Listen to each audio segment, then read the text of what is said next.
I'm right in the middle of visiting my daughter's boyfriend, Evan's house. Let's eat together, as a new family. Risa, Evan's mom, taunts me by devouring pizza with relish.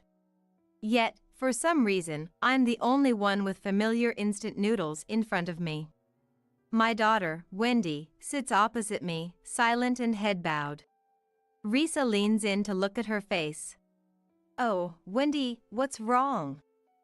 "Don't worry, let's eat. From now on, we'll be your family instead of Rothy." Wendy looks at Risa coldly, ignores her words, walks briskly to my side, and says to me in a clear voice, "Let's go home." To which I nod. Sure. As we head to the entrance, an agitated Evan blocks our way. "Wendy, what are you doing?" "Thinking of going home. To avoid wasting any more time." "Huh? Do you even realize what you're saying?" Evan raises his voice in irritation, grabs her arm. Then she shakes off his hand and shouts loudly, "You're the one who even understand what you're doing to whom?" And so, Wendy and I confront Evan and his family with a certain truth. I am Rothy, 50 years old. I've raised Wendy alone since my husband died of an illness 18 years ago. At the time of his death, Wendy was just 7 years old. Not wanting to limit her future just because I was a single mother, I wished for financial stability, at least. Also, to fulfill my husband's dream. If only things could get on track. With that determination, I worked desperately, relying on grandparents and after-school programs. During that time, I made Wendy feel lonely many times. Why doesn't mom wait at home for me? Everyone else's mom says welcome back at home. One summer day when Wendy was in the 2nd grade, she said to me with her lower lip bitten and tears in her eyes. It felt like a blow to the head. Too absorbed in work every day, I was losing sight of what was important. The most important thing was Wendy, yet I made her face look like this. "Sorry. I'm so sorry, Wendy." Since then, I gradually started to cut back on work where I could. Still, compared to families with both parents, I think we had less relaxed time together. Even when I got home early, there were times I had to work at home. "Sorry, Wendy." After finishing overtime and rushing home to manage dinner and baths, I'd hurry Wendy to bed and finally catch a breath, only to see her sleeping peacefully. Looking at her, I was tormented by an indescribable sense of guilt. She was still in elementary school, and I couldn't let her be as spoiled as she deserved. But I had to work, without it, we couldn't live.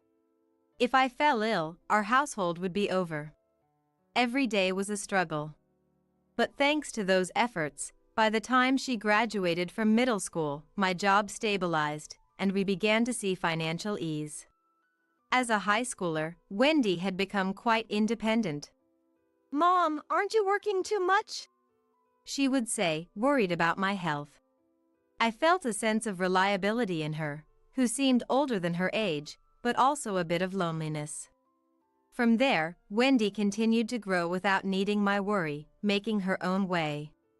Now, Wendy is turning 25 this year. She has fit in well at her job and adapted to living alone. Parents often think separation comes later than it does. At this rate, Wendy getting married might just happen in the blink of an eye. I sometimes imagine her in a wedding dress, and it brings tears to my eyes. Yet, I haven't heard any boyfriend stories from her. I thought marriage talks might still be a while away. Then, out of the blue, she suddenly contacted me. Initially, it was just casual chat, but suddenly, she went quiet and then shyly began. "Actually, there's someone I'm thinking of marrying." The news was so surprising, I almost screamed. Wendy's sudden marriage talk was honestly delightful. "Tell me, what's he like?" Truth be told, I wanted to grill her for details. But, suppressing my curiosity, I asked, Wendy seemed to ponder for a while, then after a pause, she answered. He's a colleague from work, competent, I guess. He confessed to me, and we've been dating for a bit. That's wonderful. As her parent, it might sound strange, but I believe Wendy has grown up to be a considerate, intelligent, and kind person. The good reputation I occasionally hear about Wendy at her workplace is all positive. Wendy is often requested by clients because she's polite, serious, and reliable. I was proud to know that she was sincerely committed to her work. There's a lot I can learn from her in terms of work. Is that so? Wendy's voice was lively as she talked about him. I wondered what kind of person Wendy's choice was. I wanted to know more. After all, this was the first boyfriend Wendy had ever told me about. I was very curious about him, but I didn't want to put any strange pressure on her, so I refrained from asking. Eventually, if anything progressed, Wendy would tell me. That's what I thought as I watched over her. Then, a few weeks after the initial contact, she reached out to me again. Sorry for the suddenness, but, I'd like you to meet him sometime. The invitation came much sooner than I had expected. I was a bit surprised, but also pleased. Oh, that's wonderful. Just let me know when. I'll make room in my schedule. I'm looking forward to it. But, despite my excitement over the phone, Wendy's reaction seemed complicated for some reason. When I asked what was wrong, she awkwardly answered, Just don't get your hopes up too much. I mean, I hope you won't be disappointed, Mom. It was an unexpected response. What? Oh, come on. I'm not that overprotective, and I don't have high expectations. Most importantly, I trust your choice. Yeah, thanks. The frustrating thing about phone calls is not being able to see the other person's face. I couldn't tell what kind of expression Wendy had right now. Why would my always positive daughter make such a negative preface about introducing her boyfriend to me? It's not like Wendy. Though it crossed my mind, she might just be nervous. I convinced myself of this and eagerly awaited the day I would meet Wendy and her boyfriend. And the day of the family meeting with him arrived. I'm nervous. Does my outfit look okay? Don't worry, it suits you well. Besides, I'm the one who's more nervous.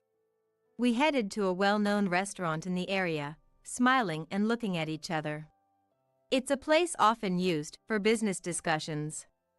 Initially, we had planned to meet on a weekend for a leisurely chat.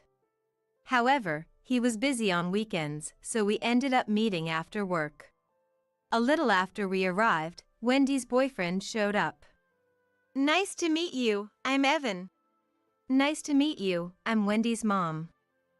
I'm glad to meet you. As I bowed, Evan smiled and greeted me back.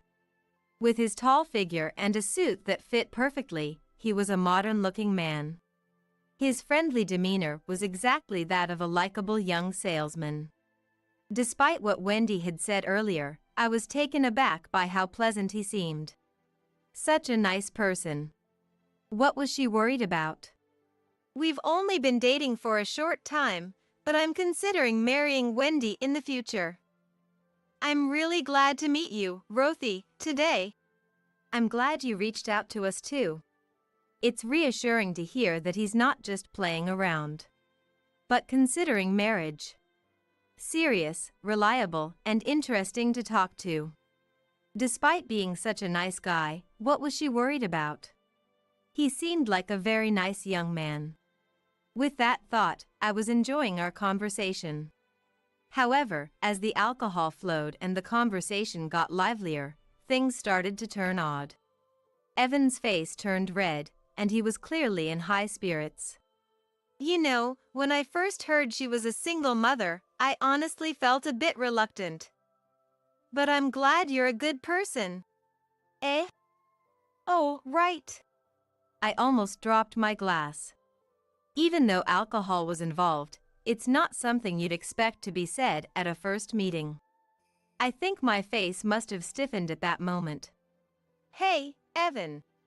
Wendy quickly placed her hand on his shoulder. But he shrugged off her hand with a shake. "Come on, I'm giving a compliment here."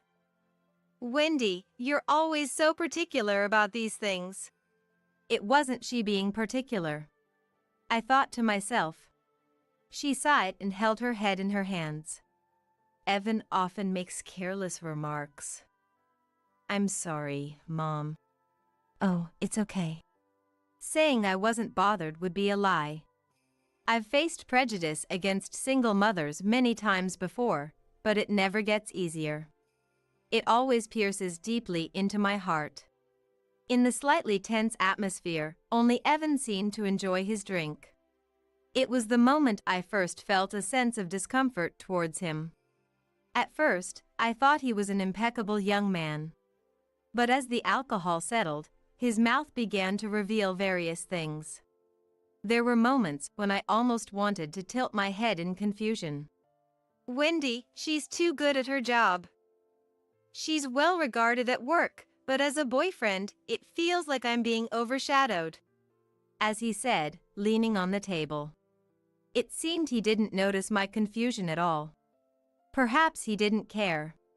"But she is working hard too." I followed up with a bit of irritation, but Evan waved his hand dismissively. "You don't get it. Wendy's working too hard. And, women should have a bit of vulnerability, right? It makes them cuter. Wasn't it like that back in your days, a long time ago?" A long time ago. It felt like being treated as an old person. Not incorrect, but not a pleasant feeling. Wendy tried to glare at him to stop, but Evan, finishing his glass of alcohol, seemed utterly satisfied. I wonder. But times have changed. It's different from our days, as you say. Well, your time was decades ago. But I still think women shouldn't stand out more than men. By the end, I could only respond with a wry smile, completely dumbfounded.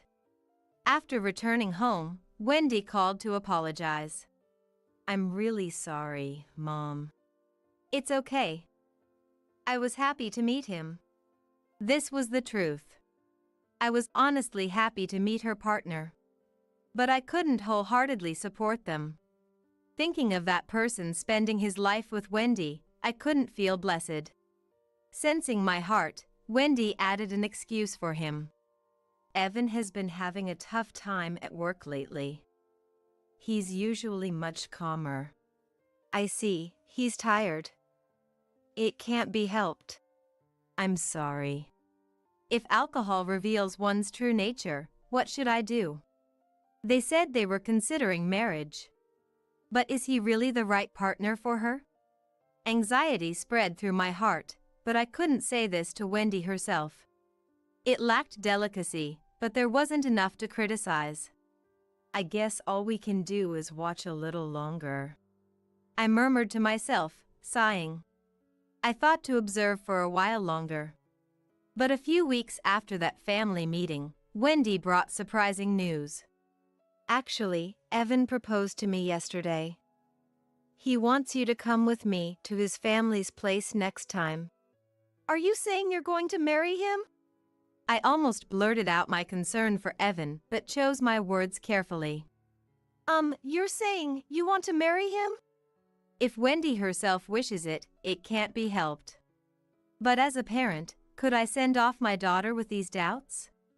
Asking hesitantly, after a few seconds, Wendy said in a small voice, "Actually, Mom, there's been something on my mind recently that I couldn't tell you." "What?"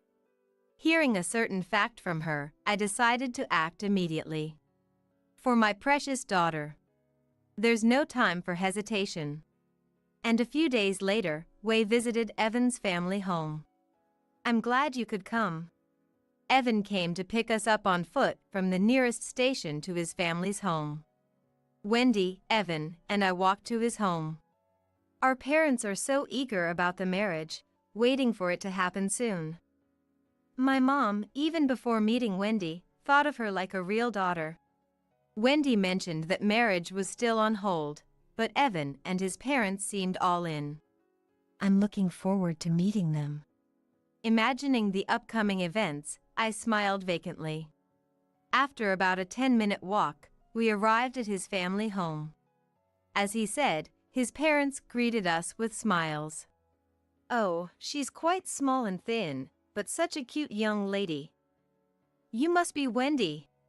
Nice to meet you. Wendy responded calmly with a smile, but I was shocked. To comment on Wendy's appearance in front of me, her parent, at the first meeting. Silently staring, Evan's mother, Risa, seemed to notice me and smiled in my direction.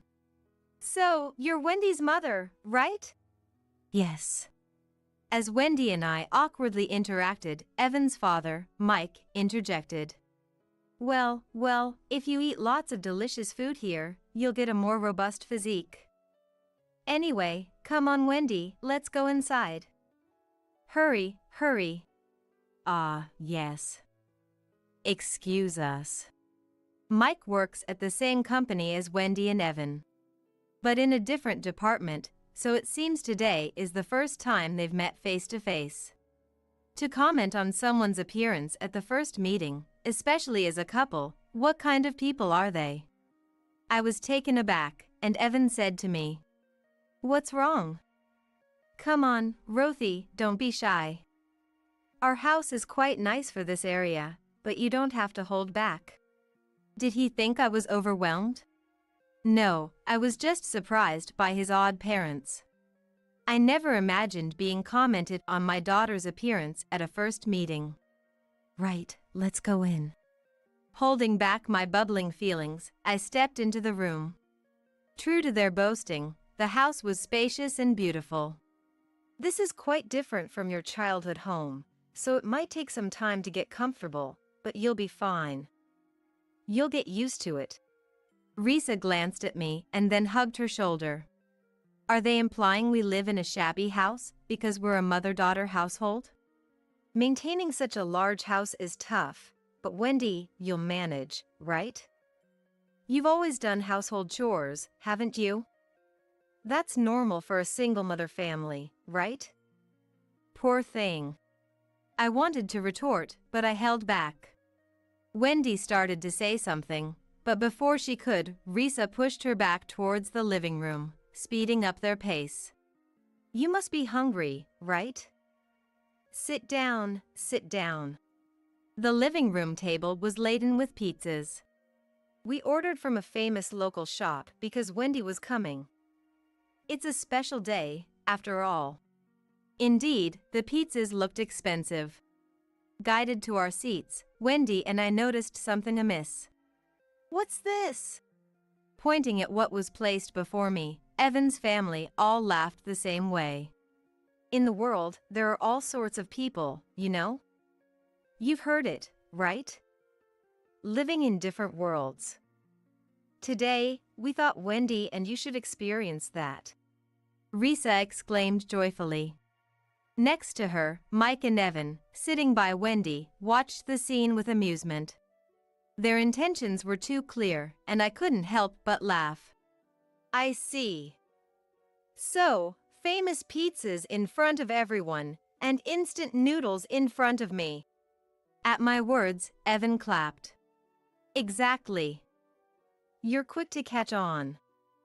Instant noodles represent Wendy and Rothy's past, and the famous pizzas represent our family and Wendy's future with us. It's simple, right? Wendy sat silently, head bowed. I remained silent too, glaring at Evan's family. Thinking they had won, Risa said brashly. Let's eat together as a new family. Evan's family began eating the delicious-looking pizza as if to show off to me. Noticing my stiffness, they raised their voices in an exaggerated tone. Your portion just had water added, so it'll be ready in about 3 minutes. You're used to it, right? Sorry, but we'll start without you. Come on, Wendy, eat up. With that, Risa peered into Wendy's face. At that moment, Wendy slowly stood up. Risa looked at her curiously. "Oh, Wendy, what's wrong?" "Don't worry, eat up. From now on, instead of her, we'll be your family."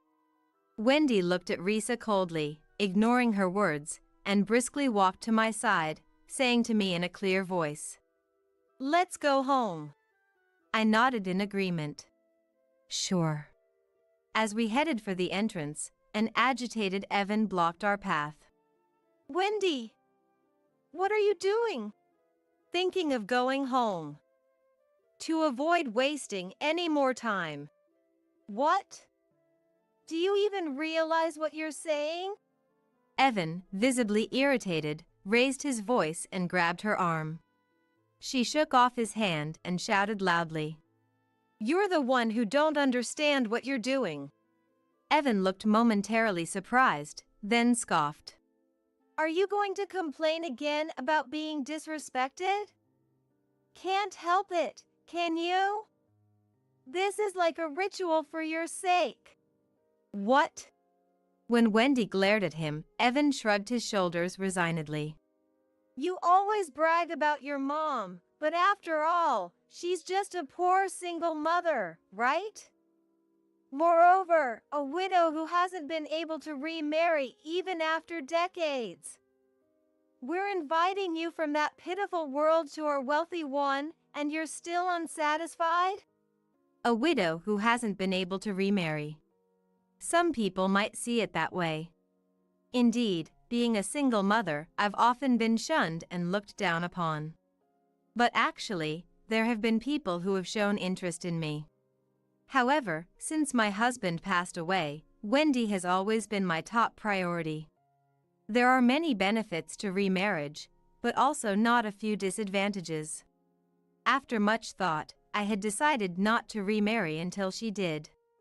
And Wendy herself knew that. Wendy, still staring at Evan, let out a big sigh. "I thought you were capable at work, but it turns out you're this useless in private." "What did you just say?" Evan, his face turning red with anger, was met with a questioning look from Wendy. "You separate work and private life? But you should think carefully from now on. It's hard to tell where work and private life connect." "Are you threatening me? What connection could possibly exist between an old woman like her and my job?" Wendy looked at me and nodded. It seemed there was no need for silence anymore. I turned to Evan, cleared my throat once, and smiled. "Actually, even though we've just met, your company and our company have a deep connection." "My company?" Evan's face, which had been red until a moment ago, suddenly turned pale. "What do you mean? The company?" "Wendy is cautious, so she hadn't told you. Actually, your company is a subsidiary of ours." "Our company," I say, but in reality, it was something my late husband founded. Interested in the apparel industry, he had slowly planned and started the business since his student days. The company was doing fairly well, but when my husband passed away mid-dream, I took over. I don't have my husband's sense for business. At first, it was a real struggle. But I desperately wanted to continue what he left behind. I thought if the company stabilized, we could be financially secure. It was tough managing work while raising young Wendy, but with help from those around us, we eventually got on track. Recently, the business has been booming. "Don't lie. Wendy never said anything about that." Evan looked at her in a panic, but she didn't meet his eyes and countered. "I don't like being treated specially because of it. Only the CEO, Christopher, knows about this in our company." "What? The CEO knows about you?" Wendy nodded, then gave me a signal.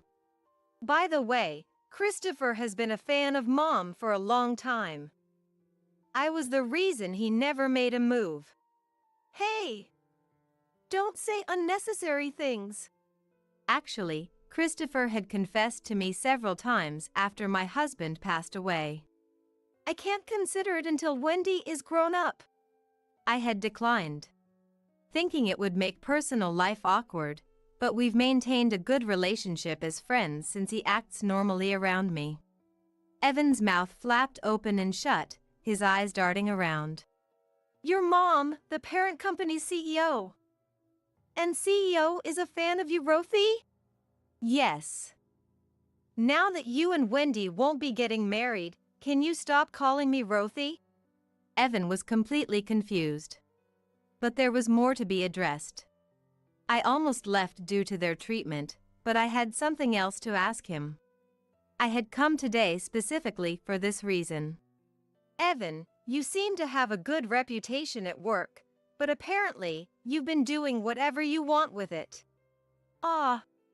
Evan froze, his face turning pale. Clearly, he knew what I was talking about. His eyes flickered uncertainly. I heard you've been approaching various dispatch workers. Surely, many would be happy to accept your advances. How do you know that? Evan's eyes widened. He glanced at his parents for a moment, but then shook his head at me. It's a misunderstanding. I did approach them. But that was to improve the atmosphere at work. His flustered demeanor was suspicious. How could he lie so blatantly?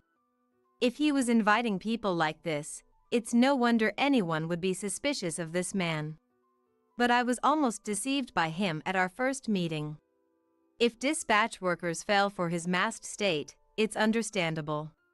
He's still frantically making excuses. You made excuses to Wendy in the same way, didn't you? Wendy, being honest and serious, trusted him. However, feeling anxious again about the marriage, she consulted me at that time. After hearing everything from Wendy, I became very anxious. So, I hired a detective to investigate you after your proposal. That's an invasion of privacy. Evan was frantic. This reaction alone should have been telling, but the results were as expected. He had physical relationships with several girls. Some were even hinted at contract extensions by you, despite you having no authority to promise that. It's sad they were all deceived. Evan, looking down and trembling, suddenly raised his head and yelled. So what? That just motivates them more at work. I'm not doing anything wrong. In fact, I'm helping the company.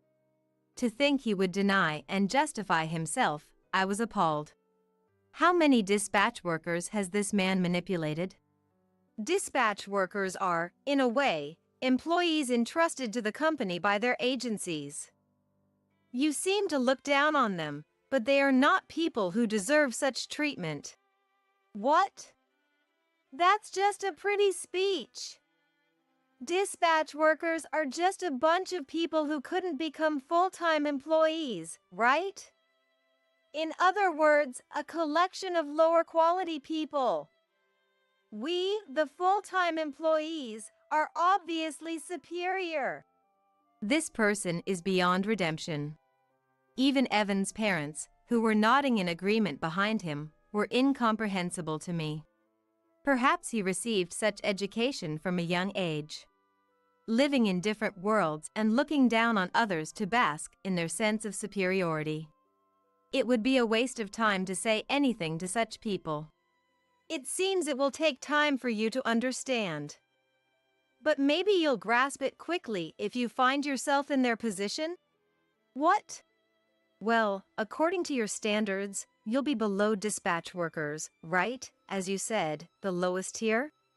Evan looked at me with desperate eyes, shaking his head. What do you mean? Do you think the company will continue to employ someone who has been so involved with dispatch workers? You're fired. CEO is also furious. That can't be. Wait. That's a lie, right? Impossible. Evan tried to grab my arm, but Wendy pushed his hand away. Don't touch my mom with your filthy hands. We live in different worlds. It's good. We're not in the same lowest world as you. No, wait, Wendy.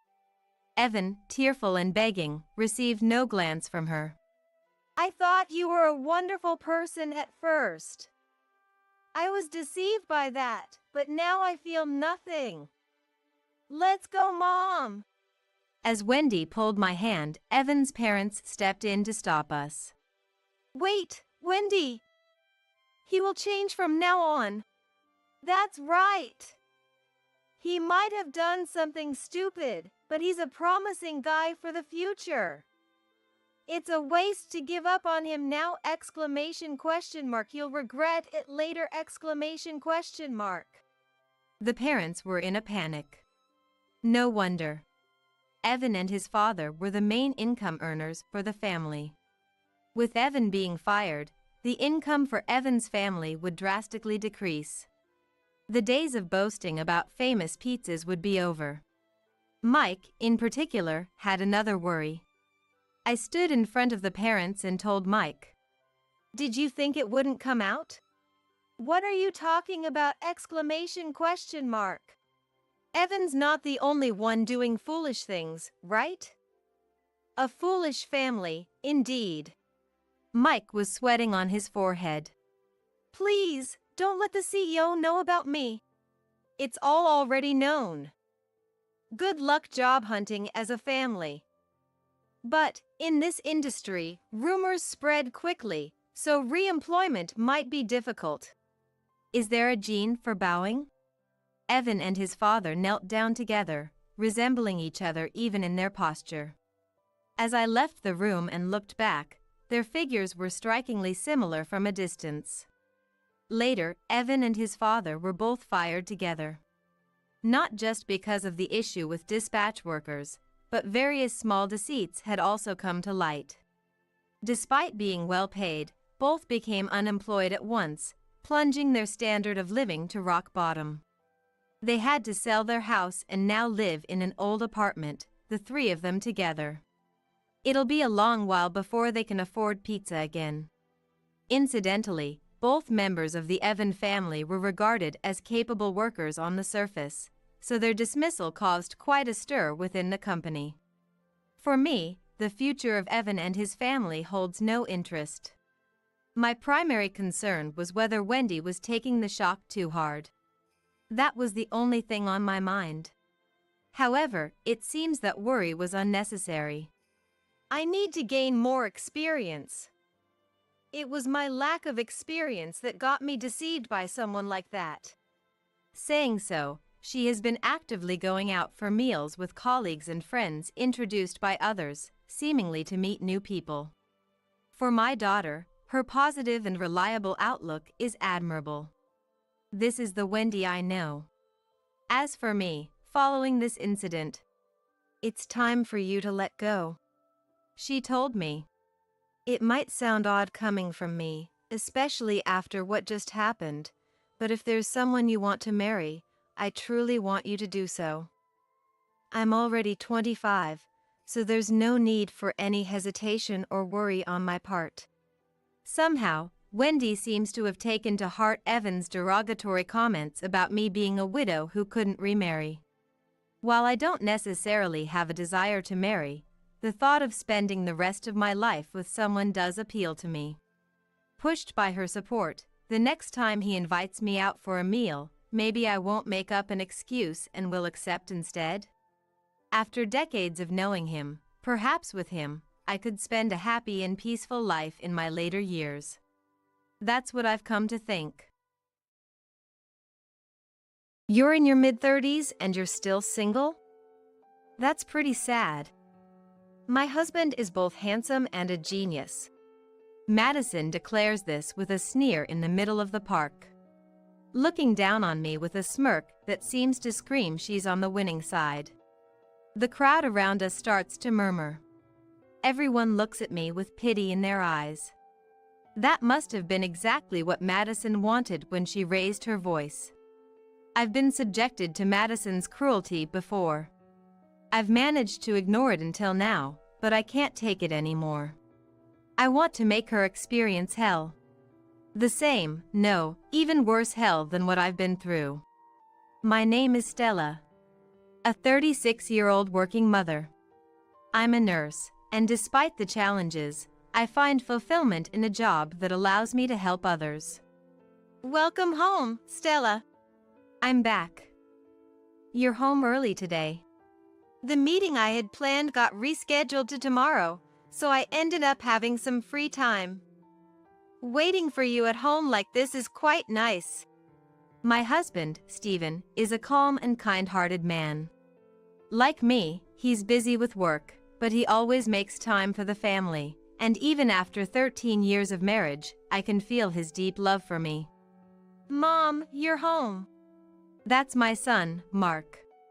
He just started middle school this year and is 12 years old. He's still my adorable son, though he's starting to act a bit more grown up. I'm back. Oh, what's that wonderful smell? Today's my turn to cook dinner. It'll be ready soon. Mark has grown up to be a kind child, just like his dad. I could have never imagined my life to be like this 13 years ago.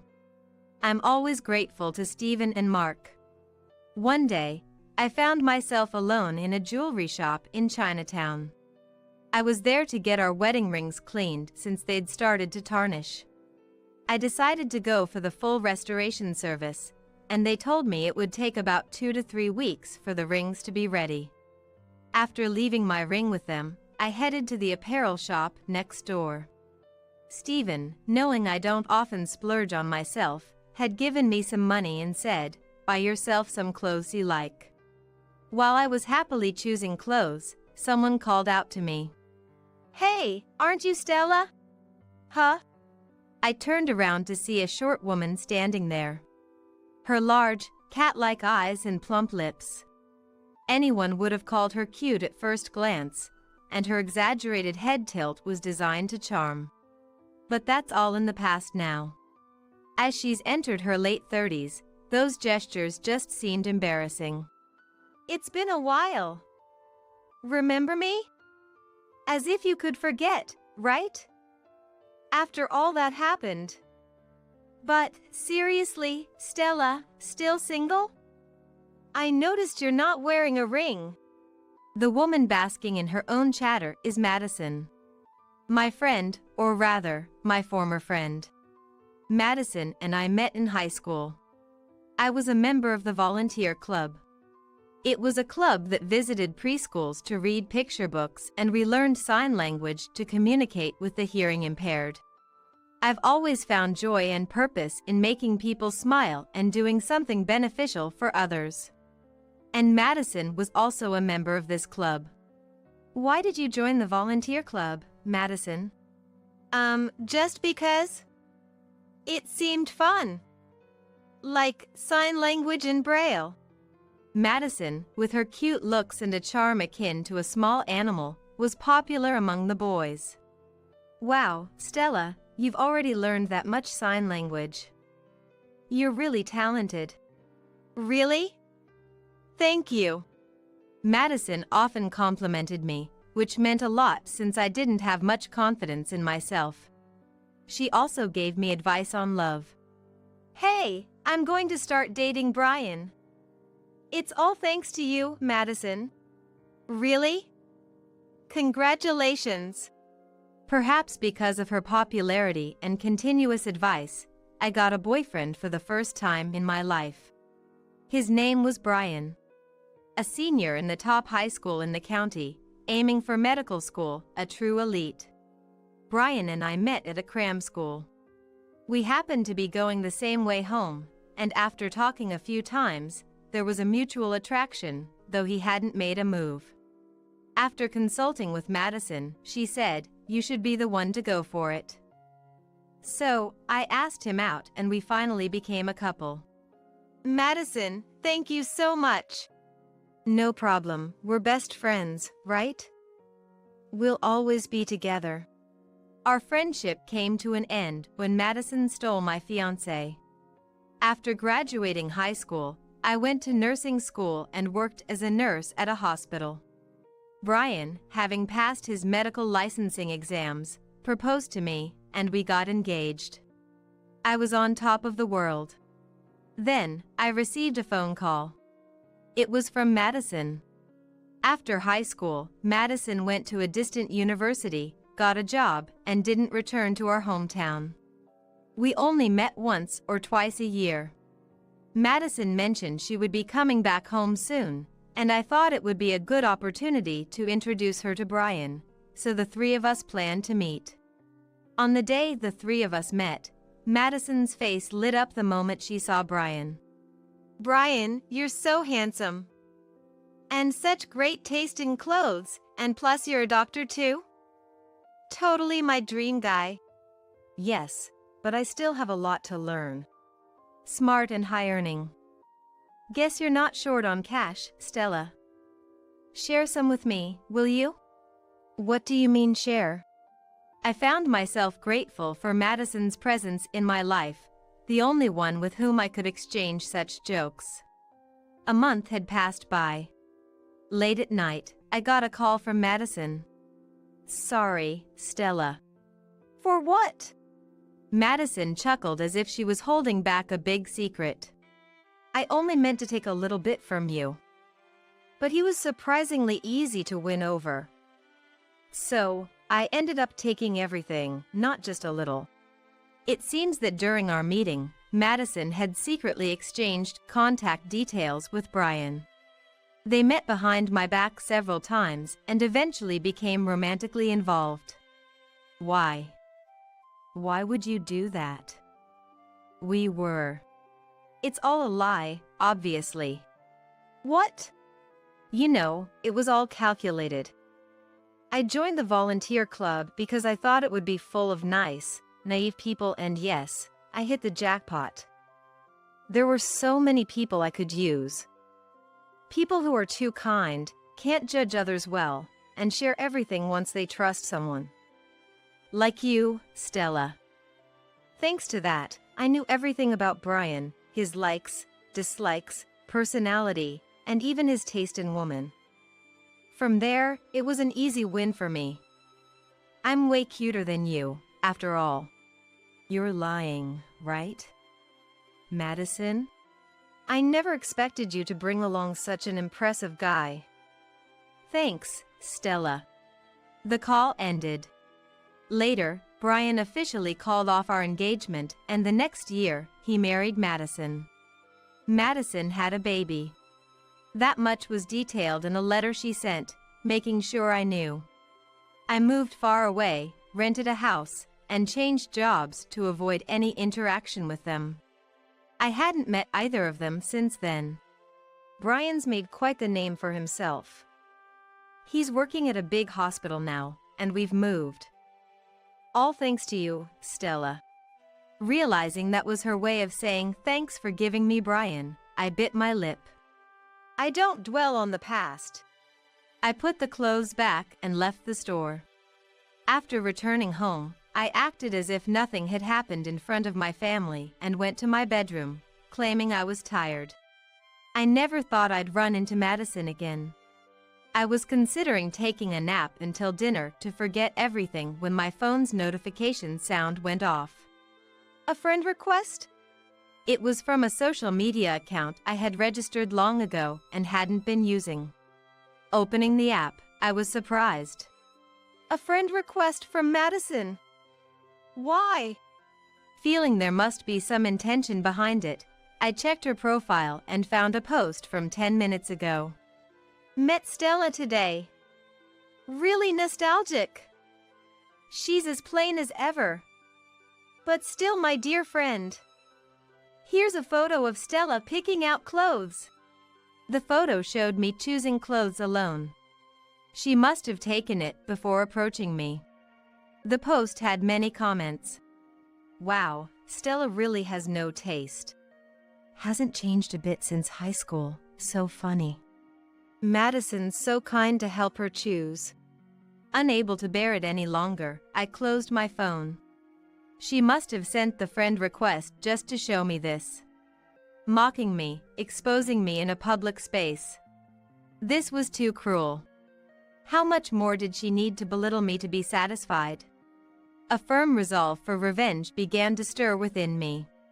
Today, I found myself back in Chinatown. A famous large department store had apparently opened nearby, and today, there was an opening sale with a 10% discount at all stores. Thanks to the sale, the department store was bustling with activity. After finishing my shopping, I was waiting on a bench in the plaza. That's when I heard a familiar voice. "Hey, is that you, Stella? What's this? Did the poor thing get lured in by the sale?" "Madison." It was the opening day of the famous large department store. I had been wary, hoping not to run into Madison, yet here she was. "I was just here waiting for my family." "Never thought I'd run into you, Stella." "That's right. I'm waiting for someone too." "Oh, your family? But you're single, aren't you? Got dumped by someone, right?" "Hey, Brian." Brian was next to Madison, turning his face away from me, looking uncomfortable. "Mom, is this the lady Dad dumped?" She looks so plain and uncool. A girl who looked like she was in middle school laughed at me. Madison put her hand on the girl's shoulder, beaming proudly. "This is Mia, my pride and joy. She's smart like Brian and goes to a prestigious middle school. She's super cute, right? She's an influencer with 10,000 followers on social media. We're like the successful mother-daughter duo." They both let out a vulgar laugh just as my son approached. "Mom?" Mark runs over to me. Seeing Madison's puzzled look, I said to her, "Let me introduce you. This is my son, Mark." Madison was taken aback. "Huh? You have a kid? Well, he's got a plain face just like you." Then Mia tugged at Madison's arm. "Wait, Mom, this is Mark. The super popular YouTuber with 500K subscribers. He's really smart and makes puzzle and quiz videos with his friends. And he's the current heartthrob. He looks even more handsome in person." "Wait, what? I'm Mia, an influencer. You know me, right? Can we exchange contacts?" Mia's eyes glistened as she gazed up at Mark, staring intently. Just like Madison used to. "Mia? Never heard of you. Plus, I heard from a distance how you were mocking my mom. I don't like people who insult others' families. But, hey, why didn't you tell me, Mom? You got me dumped. It's your fault." "Mia, I'm a big fan of his. I looked forward to his videos every day, solved puzzles, and always sent comments, hoping to meet him someday. Why is this happening to me? I hate you, Mom." "Mia, wait. Don't touch me." Mia shook off Madison's hand and ran away crying. Madison, visibly shaken, turned to me with a furious look. "So what if your son is whatever he says he is? Brian works at the top university hospital in this area. I taught him everything so he could advance his career. Even how to cover up little medical errors. I mean mistakes, you know." "Hey, Madison, don't talk about that. You must be some miserable single mother, right? Not wearing a ring. Being single at 36, what a late bloomer. My husband is handsome and a genius," Madison said with a sarcastic smile. Then Mark exclaimed, "Oh, Dad." "Hey, Mark." Stella. Stephen, having finished shopping, approached us. I smiled sweetly at Madison. "Let me introduce my husband as well. This is Stephen, a doctor at a nearby hospital. You know him, don't you, Madison? Seeing Stephen, Madison looked like she was about to lose her mind. Stephen? The genius doctor who became the deputy director of a university hospital at 38? I nodded in response. Stephen and I met 13 years ago. After Madison stole Brian from me, I moved away to avoid them and started a new job at a different hospital. That's where I met Stephen. Back then, Stephen was a rookie doctor. He appreciated my diligent work ethic and the way I interacted with patients, deeply empathizing with my desire to help others, a sentiment I've held since my time in the volunteer club. We were naturally drawn to each other and eventually got married. And that's how Mark came into our lives. Just how did you manage to marry someone so impressive, Stella? Did you use some dirty trick? Stop it, Madison. What's it with you, Brian? Don't interfere. I said stop it. Brian slapped Madison with great force. She fell, holding her reddened cheek, trembling. What is wrong with you? Brian glared at Madison. This man is my boss. Haven't I told you before? I work at the same university hospital as Dr. Stephen. You weren't listening because you were too obsessed with social media. Brian deeply apologized to Stephen and me. I'm terribly sorry for my wife's insult. Madison, I'm truly sorry. Stephen looked down at Brian and growled. You were talking about medical errors earlier, weren't you? That was just my wife's nonsense. I recall there was a medical error at the hospital you used to work at. A nurse was accused, and she has always claimed her innocence. Yes, I think I'll have the hospital look into it again. My husband and my son both have good ears. I chuckled behind Stephen. But Brian collapsed, as if his soul had been drained. Madison was frozen, her eyes wide. I slowly began to speak. Madison, you thought I was single because I wasn't wearing a ring, but actually, it's currently being serviced. I should have told you. I'm sorry. Stella, you. Madison was shaking, her face flushed with anger. Then Stephen tapped my shoulder. Let's go home, Stella. We finished shopping, and besides, today is our anniversary. That's right. Didn't you book a restaurant? I'm starving, let's hurry. Yes, let's. We left the plaza together, leaving Madison behind. Her voice of frustration echoed behind us. What the? No.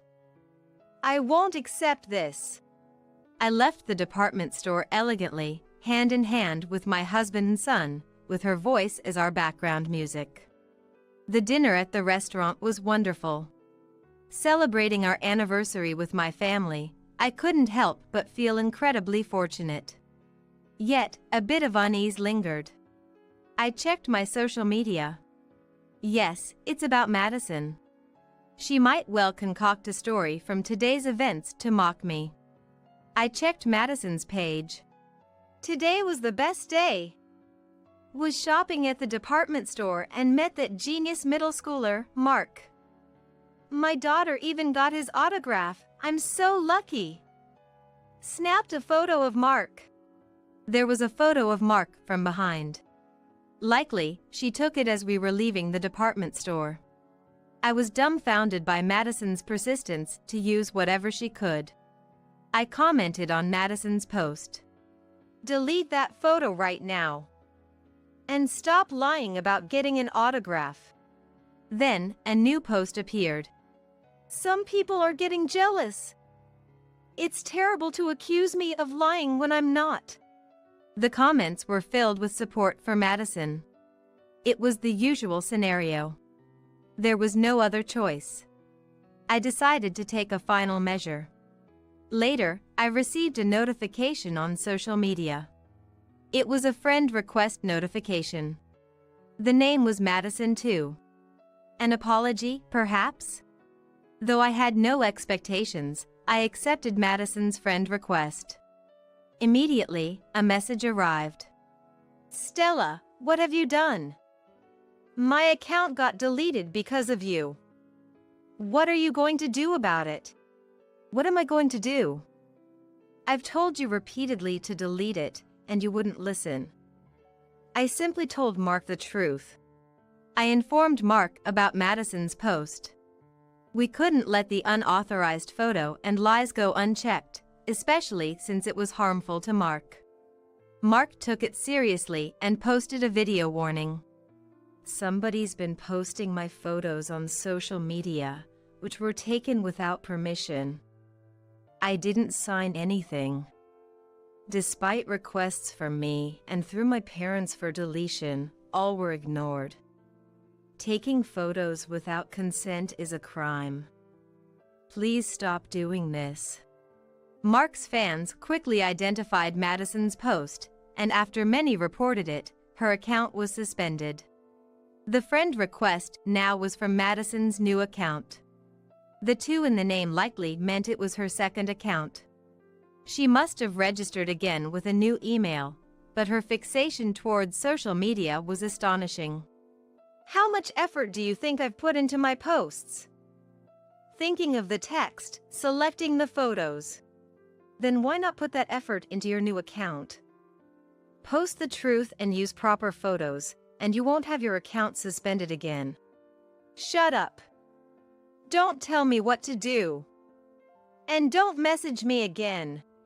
She was the one who reached out to me in the first place. I sighed and put down my phone. Later on, Madison began posting on her new account. Madison posted about her glowing daily life, fun girls' nights out, and parties. The friends appearing in photos with Madison were always the same group, including some from the volunteer club. Then, I received another friend request. I was curious but recognized the name upon seeing it. It was Olivia from the volunteer club, a frequent presence in Madison's posts. I hadn't talked to her much, but I remembered her face and name. "Long time no see, Stella. It's been a while. How have you been?" "Yes, well, actually, I wanted to talk to you about something concerning Madison. Do you have the time?" "Of course. What's up?" Madison always posts these flashy pictures on social media, surrounded by lots of friends. But it's all a lie. Everyone's being blackmailed into participating. Madison would dine out, claiming she's introducing them to good places, and then make everyone pay for her share. I was speechless. Finally, understanding the reason why members of the volunteer club appeared in Madison's photos. "Is that true?" "Yes. Remember when Madison was criticized for taking unauthorized photos? Right after that, she contacted me. I've been complying, but I'm lost about what to do next. That's why I reached out to you, Stella. I saw you commented on that controversial post, so I thought you might support me." I thought for a moment. "You mentioned being blackmailed. What kind of leverage does she have?" "She claimed to have seen me verbally abusing other members back when we were in the volunteer club, even threatening to expose this to my family. But I have no recollection of such actions. She insists she has evidence, and it seems others are in a similar situation." I felt something was off about Madison's claims. I suggested to Olivia. "Sounds like Madison's lying, as usual. She targets kind or vulnerable people. Why not subtly ask around?" A week later, one by one, the friends started disappearing from Madison's posts. According to Olivia, when asked for details or to show proof regarding everyone's weaknesses, Madison couldn't provide any and brushed off the request. Seeing her reaction, friends, or rather, those who had been threatened by Madison, became convinced that the so-called weaknesses Madison mentioned didn't exist. The glamorous daily life previously depicted in Madison's posts disappeared, replaced by solitary visits to cafes and boasts about her latest brand purchases. The likes and comments on her posts dramatically decreased. It was likely all a setup from the start. While checking my phone after work, I received a message. "I'll never forgive you." I wondered if Madison found out I had given advice. Or was it just her assumption? Either way, I didn't want to be involved anymore, so I didn't reply. A few days later, as I was unlocking my door after returning from work, someone grabbed my shoulder from behind. Turning around, I saw it was Madison. "Madison? Why are you here?" I hired a detective. "I know your husband is off today and has been out with your son since this morning." Madison pushed her way into my house and began to yell as she entered. "Brian is being interrogated by the police. And because of Mark's photo, even Mia has been avoiding me, and all my friends are gone. I'll end up all alone. You have to take responsibility." Responsibility? This is all your fault, isn't it? Brian going to the police is because you instructed him to cover up his mistakes, right? And Mia avoiding you is because of the wrong you did. The same with social media. Threatening people to pretend to be your friends. You're the cause of all this. I responded calmly. Perhaps the incident at the department store had cleared my heart, healing past wounds. I won't run away. I won't lose anymore. Wait a minute. When you got a boyfriend in high school, it was all thanks to me. Without my advice, you would have been ignored for life. Now, return the favor. Give back everything you took from me. You're the one who took everything, Madison. You betrayed me. There's no favor to return. If there's any grudge, it's already been paid back. You should experience the hell I was pushed into. As I refused, Madison began to cry, crouching down. You're so cruel. Please, we're best friends, right? Tell your husband that Brian is innocent. Make Mark tell Mia he doesn't hate him. Please, I beg you. Black tears streamed down Madison's cheeks, likely the result of her heavy eyeshadow and mascara dissolving in her tears. Madison's face was a mess. She continued to cry, covering her face with her hands as if she were playing the victim. During this, I quietly went to the bathroom and made a phone call to a certain place. After a while, the doorbell rang, and the door was opened from the outside. What? What's this? Madison shivered. We received a report about this house. Yes, she forced her way in here. It was the police officer I had called. The officer knelt down to Madison's level. You're suspected of trespassing. We've also received several complaints about noise from the neighbors, so you'll need to come with us to the station. The officers handcuffed Madison and led her to the police car. Of course, she resisted. No, I'm innocent. Somebody, anybody. Madison was pushed into the police car and taken to the station. Stephen and Mark were surprised by the event, but were more amazed that I had handled Madison calmly. They were relieved I was safe and hugged me, saying, "We're so glad." That night, Stephen and I were in the bedroom. Stella, I have some good news. Good news? Madison's husband, well, my subordinate, seems to be under investigation for medical malpractice. Rumor has it he's almost certainly guilty. Is that so? Madison had been malicious since high school, probably desperate to elevate Brian for her own gain and status. Eventually, Brian was arrested by the police. The scandal of a doctor blaming a nurse for his mistake was sensationalized in the media, exposing their wrongdoing. Madison was also arrested for instructing Brian to cover up the mistake. Both ended up in prison together.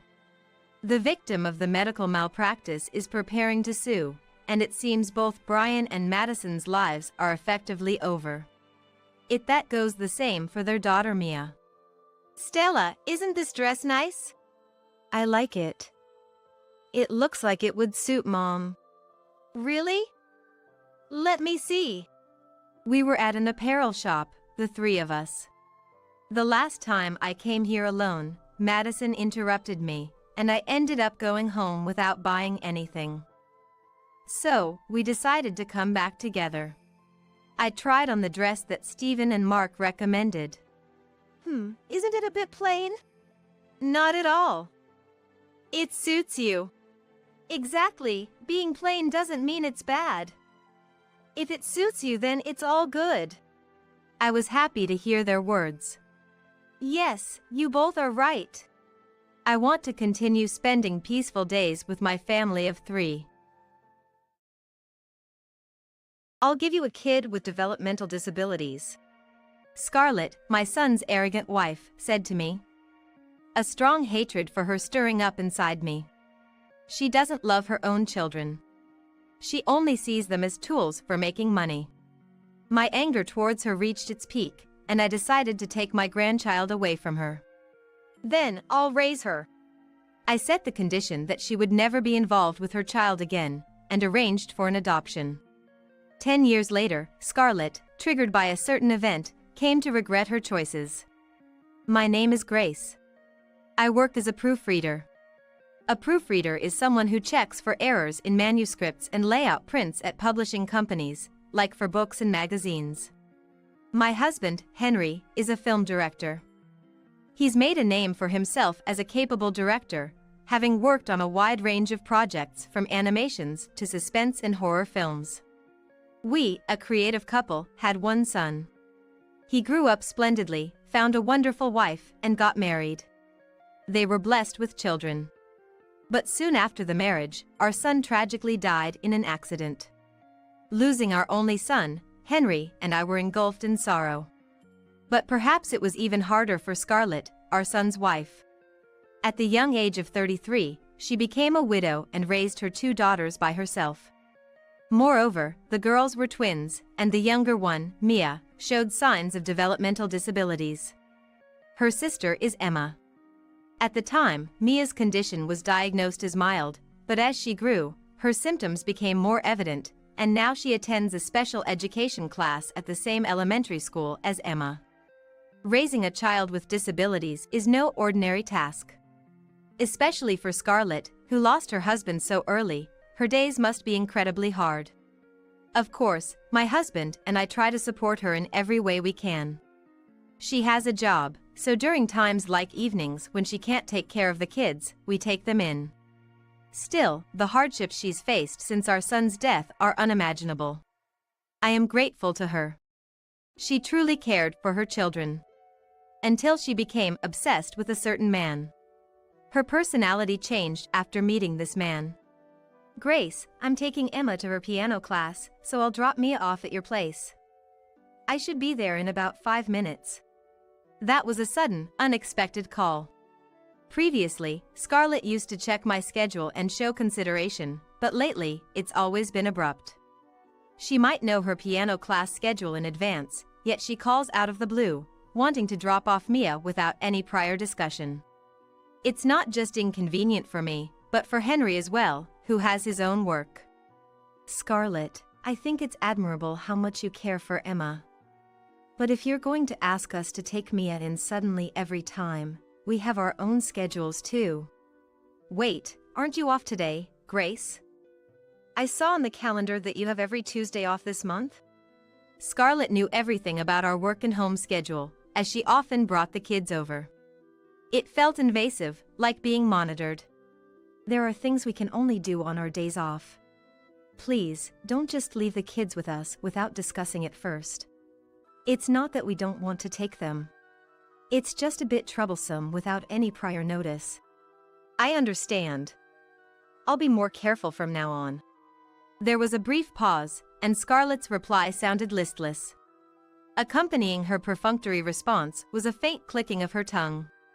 Before I could respond, she abruptly ended the call. Soon after, I heard Scarlett's car parking outside.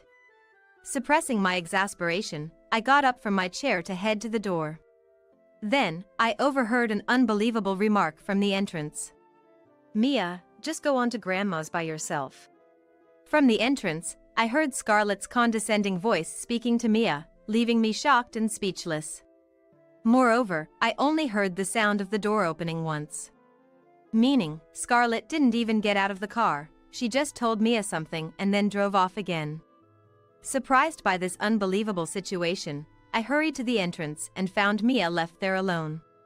"Mia, where's your mom? Where did she go?" Mia, not understanding the situation, looked at me with a puzzled expression.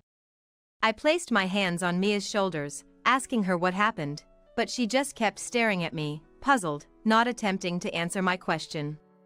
"Grandma. Good evening." Mia is in elementary school, but she's delayed in speech, only able to communicate in two-word sentences. She can't answer complicated questions, and when bombarded with them, she tends to get stuck. At this moment, not understanding my question, Mia, contrary to my anxious mood, just smiled sweetly and continued to look at me. "Mia, where did your mom go? Shopping? Piano class? Which one?" When speaking to her, I know I shouldn't get emotional. If I convey words in haste, she also gets affected and may panic. I took a deep breath to calm myself and, showing my fists alternately with my hands, I tried to make it easier for Mia to choose an answer. Thanks to that, she seemed to understand the question and pointed to the right fist I held out secondly, uttering surprising words. "Piano. Went with Emma and a man." A man. Hearing this intriguing word, I impulsively asked her more questions. "Is he Mom's friend? Emma's friend?" "No. Mom's favorite person." Seeing her talk happily made my heart ache. Scarlett left a daughter behind to go to Emma's piano class with a new man. But why leave only Mia? The answer would soon become clear. That night, after piano class was over and it was getting time for Scarlett to pick Mia up, she didn't show up at our house. Fortunately, the next day was Saturday, so having Mia stay over wasn't a problem, but it was still incredibly rude. Scarlett left her with us without any notice. What's happening to her? I kept repeating these complaints in my mind while waiting with Mia for Scarlett to pick her up. Little did I know then, Scarlett's life was spiraling out of control. "Hello, Grace? Sorry, but could you let Mia stay over tonight? Emma has come down with a fever. I don't want Mia to catch it, so could you look after her?" It was past 9 p.m. I had finished giving Mia a shower and dinner, and was just waiting for Scarlett to pick her up when she called. Scarlett's voice on the phone didn't sound hurried, just apologetically casual. If I hadn't known the situation from Mia, I might not have doubted her words. But, having heard Mia's earlier story, I couldn't easily believe Scarlett. "All right. We'll take care of her tonight." Realizing my reluctance, Henry, who was playing with Mia, turned to me and said so with a stern expression. I relayed to Scarlett that we would take care of Mia just for tonight. "I understand the situation. But you knew about this sooner, right? How many hours has it been since piano class ended?" "Sorry. I was just about to pick her up when she started looking unwell. I'll be more careful next time." Her nonchalant reply only increased my anger. "From now on, please make sure to contact us in advance. If not, we might find it difficult to take her in the future." "Yes. Thank you so much." She responded sweetly and ended the call unilaterally. Dumbfounded and speechless, I returned to Mia and Henry, and that's when things got tough. "Mia, how about spending today with Grandpa and Grandma? Your mom can't pick you up because she's taking care of Emma who's sick." Maybe the way I said it was not good. Mia, having already decided in her mind that she was going home, got upset when her routine was disrupted. Mia, in a state of panic, began to wander restlessly around, crying and repeating that she wanted to go home. She curled up on the spot, trying to calm herself down, but it seemed she couldn't switch off her emotions. Sitting down, then standing up, repeating this over and over, she eventually collapsed onto a nearby sofa and started to cry intensely. "I'm sorry, it's my fault. It's okay. Let's just be there for Mia right now." We've encountered situations like this several times before. When she was younger, her tantrums were much worse, becoming so violent that she was uncontrollable. She would hit herself against walls or slap her hands on the floor, a far worse state compared to now. As she grew, perhaps maturing, her symptoms seemed to stabilize, now manifesting as crying intensely on the sofa. When Mia gets like this, both Henry and I stay by her side, never intervening or trying to do anything forceful. Mia, in her way of calming down, uses our hands to wipe her tears, seeking comfort through physical touch. But we don't initiate it. Mia has her own timing and needs. We've learned over these 6 years it's important to respond to her in that manner. "I'm sorry." When Mia calms down, she always apologizes to us, perhaps thinking she'll be scolded for crying. Her eyes, wet with tears, stare at us, trembling with fear. At that moment, we had no idea that this behavior was a result of Scarlett's treatment. "We're not mad at you. In fact, I'm sorry, Mia. I said something hard to you." "Good girl, good girl." Though she might not understand my words, she seemed to read my emotions from my expression. Mia, kneeling in front of me, gently stroked my hair. Even if her words are limited, her heart is so kind. What does a disability matter? It's just a part of who she is, her unique character.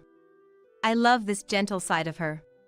Thinking this and smiling, I heard Henry's voice suggesting it's time to sleep, and Mia, now ready to switch to bedtime mode, happily went with Henry to the bedroom.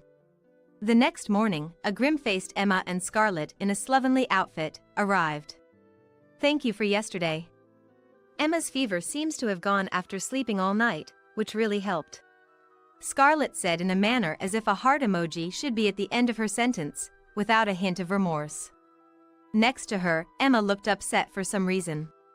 Curious, I was about to speak, but Mia, seeing her mother, lit up and rushed to embrace her, leaving me with no choice but to keep quiet. "Mom, you're back." "Mia." "I'm back, let's go home." Scarlett spoke to Mia as she hugged her. At that moment, I felt something off in Scarlett's smile. For a brief moment, it seemed like a look of laziness towards Mia. It was so brief that I couldn't be sure. Was it just my frustration from yesterday making me see things, or was there really something off? Unsure of the fleeting feeling, I couldn't confront her about it. "Then, we'll visit again soon." As Scarlett said this and took Mia's hand heading to the car, an angry-looking Emma handed me a letter. "Read this after we leave," Emma whispered, passing me the letter discreetly, making sure Scarlett didn't hear. Sensing something was seriously wrong, I took the letter without asking any further questions. After Scarlett left, I called Henry into the living room, and we read Emma's letter together. It contained shocking information. "Mom changed after finding a new boyfriend. She's hardly home and gives money to this man. She's using the prize money I won from a piano competition and a concert to pay him. She's leaving Mia with Grandma and Grandpa because this man has started to dislike Mia and finds her annoying. She sees me as a tool to earn money through piano. Soon, Mom might push Mia onto Grandma and Grandpa permanently. I'm okay, but please look after Mia." I was stunned and speechless at the unbelievable content of the letter, and at the end of it, I noticed what appeared to be a mobile phone email address. I remembered Scarlett mentioning that Emma's piano talents blossomed when she entered elementary school and that her lessons had become busier. Emma, even as a young child, had gained media attention for her skills and had now become a piano prodigy, attracting nationwide attention. Things have become rather dangerous lately, so I decided to give her a mobile phone. It seems normal these days for elementary school kids to have one, and I thought it wouldn't be a problem. If she's receiving media attention, it's a natural concern and precaution for a parent to have. I remember hearing this story and thinking how times have changed. This email address must belong to Emma's mobile phone. Emma is quite a smart girl. If she's written down her mobile phone address, it means she isn't being monitored by Scarlett. It must be safe to contact her there. Believing this to be Emma's address, I decided to reach out. Good evening. Is this Emma's address? Yes, it's me. Thanks for reading my letter. Grandma, please help Mia. I received this reply after 10 p.m. Probably just as she was going to bed. I then exchanged several messages with Emma. Tell me more about what's happening. Make sure to delete our messages afterward. Of course. I wasn't really sick yesterday. It was all a lie so Mom could go see her boyfriend. I was left at a friend's house, and Mom went out with him. He seems to be in a band, and Mom's always following him around. She's using the money I earn from piano competitions to spend time with him. I don't really mind, but Mia, she's treated terribly at home. Mia doesn't understand and always smiles, but after being scolded, she cries a lot and is inconsolable. Mom prioritizes her boyfriend over us now. She's happy when I give her money. But as long as Mia is around, Mom will continue to treat her horribly. The boyfriend even said to leave Mia with you and Grandpa. Mia might be happier with you. So please, help Mia. I'll do anything for her. Reading the message to the end, I couldn't stop my tears. Such a young girl, only 6 years old, desperately trying to protect her sister. Especially since she's the same age as her. Sacrificing herself without a second thought. What a terrible mother to make such a young child feel this way. What are you planning to do? You could be in danger too. I'll be okay. Mom needs me as long as I can play the piano.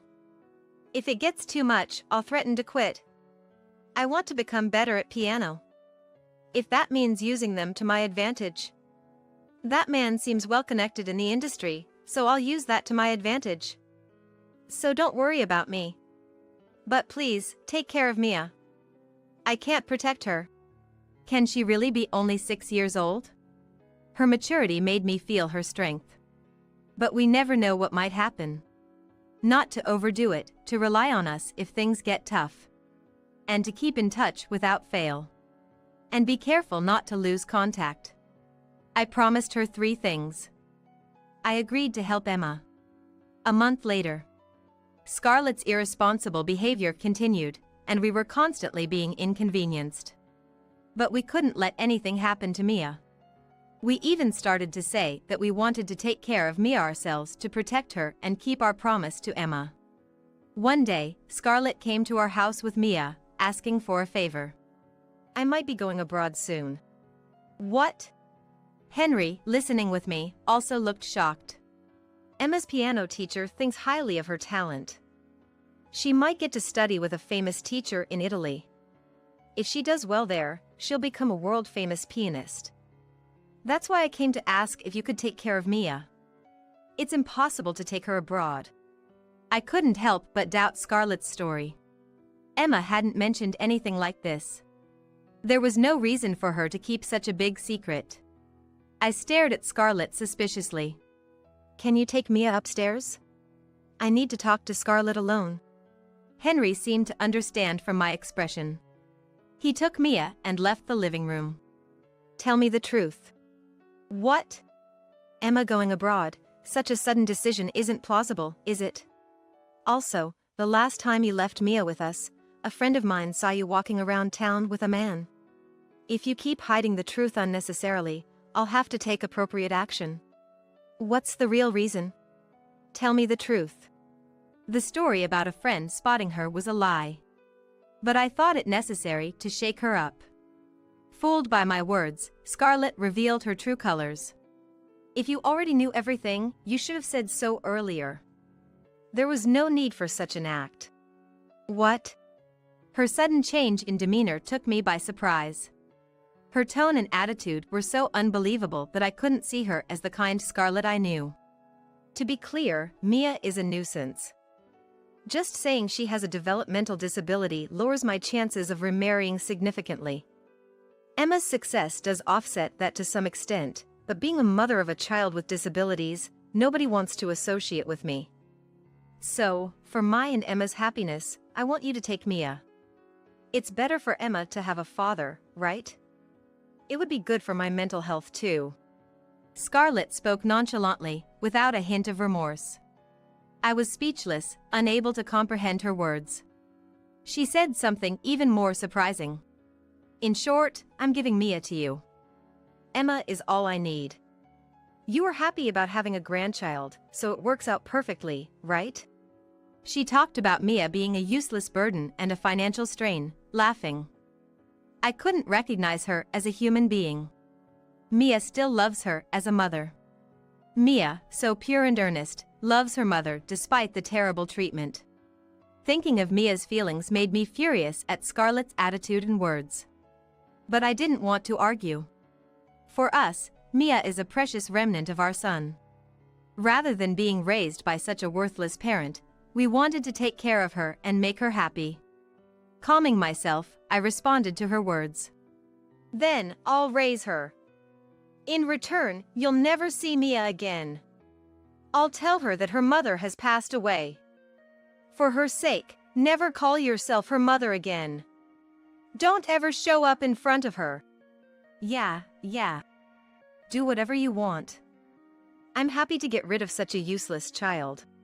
Scarlett said this, stretched her arms out wide as if relieved. And left our house without telling Mia anything. Thus, Mia came to live with us as our adopted daughter. Of course, the first few months were tumultuous. Mia was distraught over her mother's absence, causing a great deal of mental strain.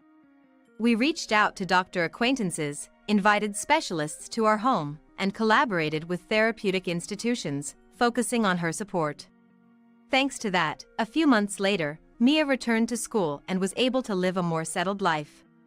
10 years later. When Mia was in her first year of high school, an incident occurred. One afternoon, someone repeatedly rang our doorbell. It was a holiday, and we were spending time together as a family. Who could it be, ringing the bell so many times? Irritated by the rude visit, I went to the door and grimaced when I saw who it was through the peephole. I know you're there. Come out. Give back Mia, you thieving family. There stood Scarlett, whom we had cut ties with 10 years ago, and a flamboyantly dressed man. Possibly he is the boyfriend from the rumors. What's going on? The front door seems noisy. Henry.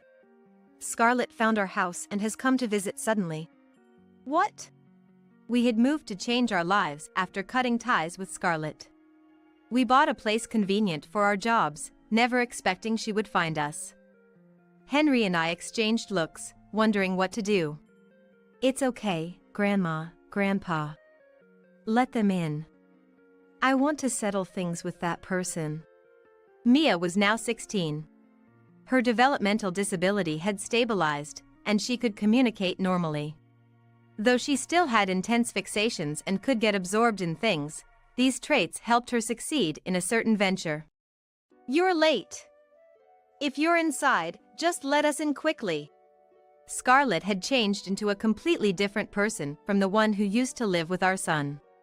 As soon as she entered our house, she sat down next to a man on the sofa, crossing her arms and legs in an arrogant manner and glaring at us, clearly in a bad mood. Though her attitude was irksome, reacting to her provocations would only play into her hands. We took a deep breath to maintain our calm, sat across from her, and asked what this was all about. You have no business bringing strangers into my house. What do you want now, after cutting ties with me 10 years ago?